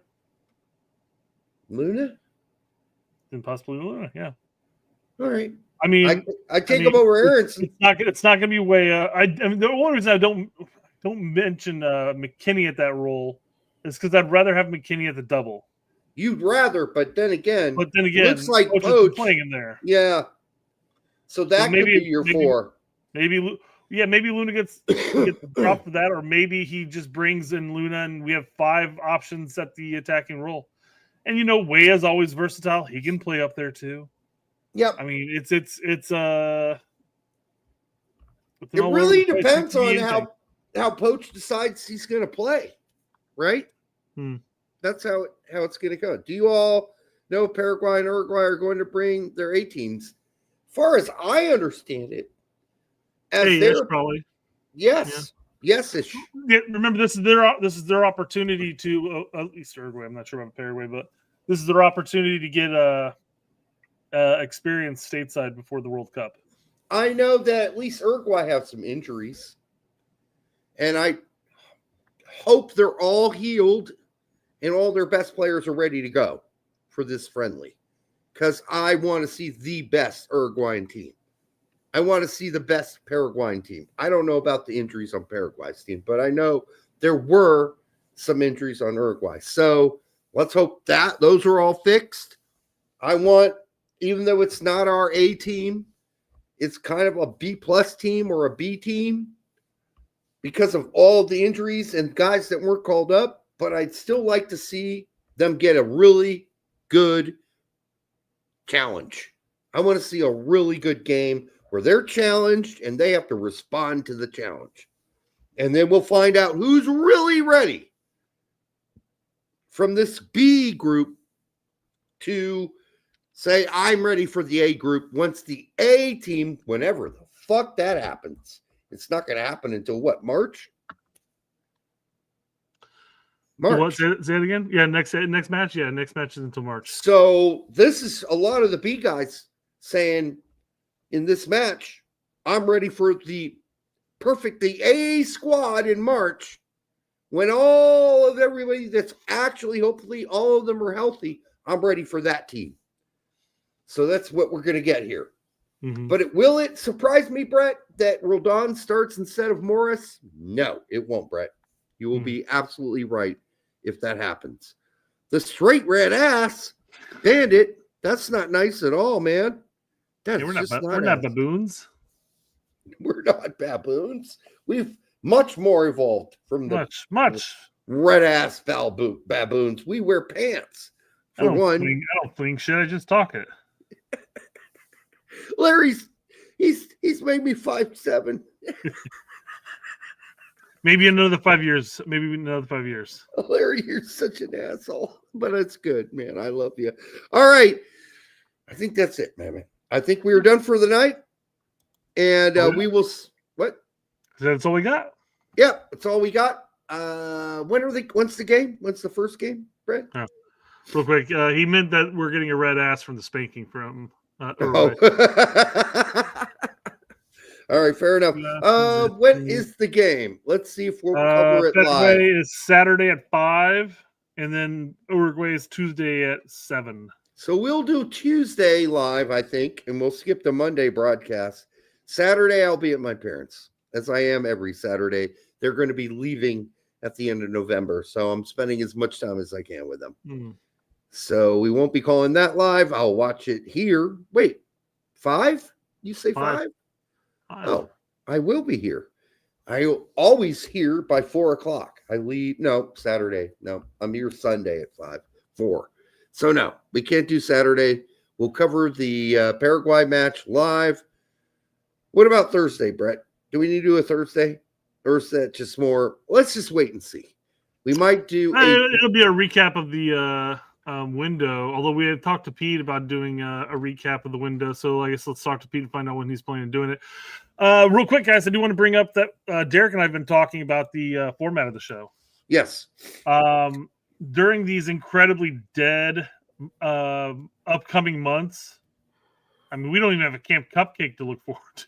No. These upcoming months, I think after this window, we're going to be changing the format to a live stream on Monday, and then we're going to release some recorded videos throughout the week. No Thursday show. That's the plan. Yeah. Because there's legitimately less and less to talk about for the next upcoming couple months. And by the way, all these live shows are killing our algorithm. They're just destroying us, guys. Yeah. It's killing us. So it's better for us, Brett and I, to sit down on a Wednesday or a Thursday and make some recorded shows than it is for us to continue to pound the live shit Mondays and Thursdays. Now, when shit's alive and hot, we will do Mondays and Thursdays. Yeah, but for now, we'll go back to it. But during these more sleepy months, up until March, we might see. I mean, we'll always be here Monday live unless something tragic happens. But Thursdays, you might get a tape show. Okay? Yeah. Tape show. Kevin Brenner says, we do an all fluff, no soccer talk then, right? BMR says beginning of the end for straight red card. I hope not. I hope not. I hope our tape shows will still be interesting for you guys, and we'll be able to get guys in to do those tape shows at weirder hours. They can't do it, so we could do interviews with people we can't usually do them with because of their schedule. So that's the other benefit. You know, the Charlie Davies and you know, the Hercules Gomez's, and like, I mean, it'll give us more opportunity to do that kind of stuff too. So, but once we get back to the heated season, we will be back full time with live shows on Mondays and Thursdays. But there's no point in us blowing our loads on Mondays and then getting to Thursday and go, oh, fuck. Now, if there is some shit to talk about on Thursdays, we will obviously be live. So we will keep that in mind. But that's the plan for the some of the droopy weeks going forward. But we will always be here on Monday to hang out with all of you. So keep that in mind.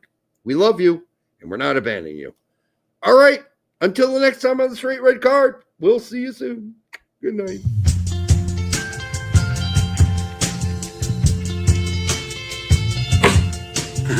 That hurt.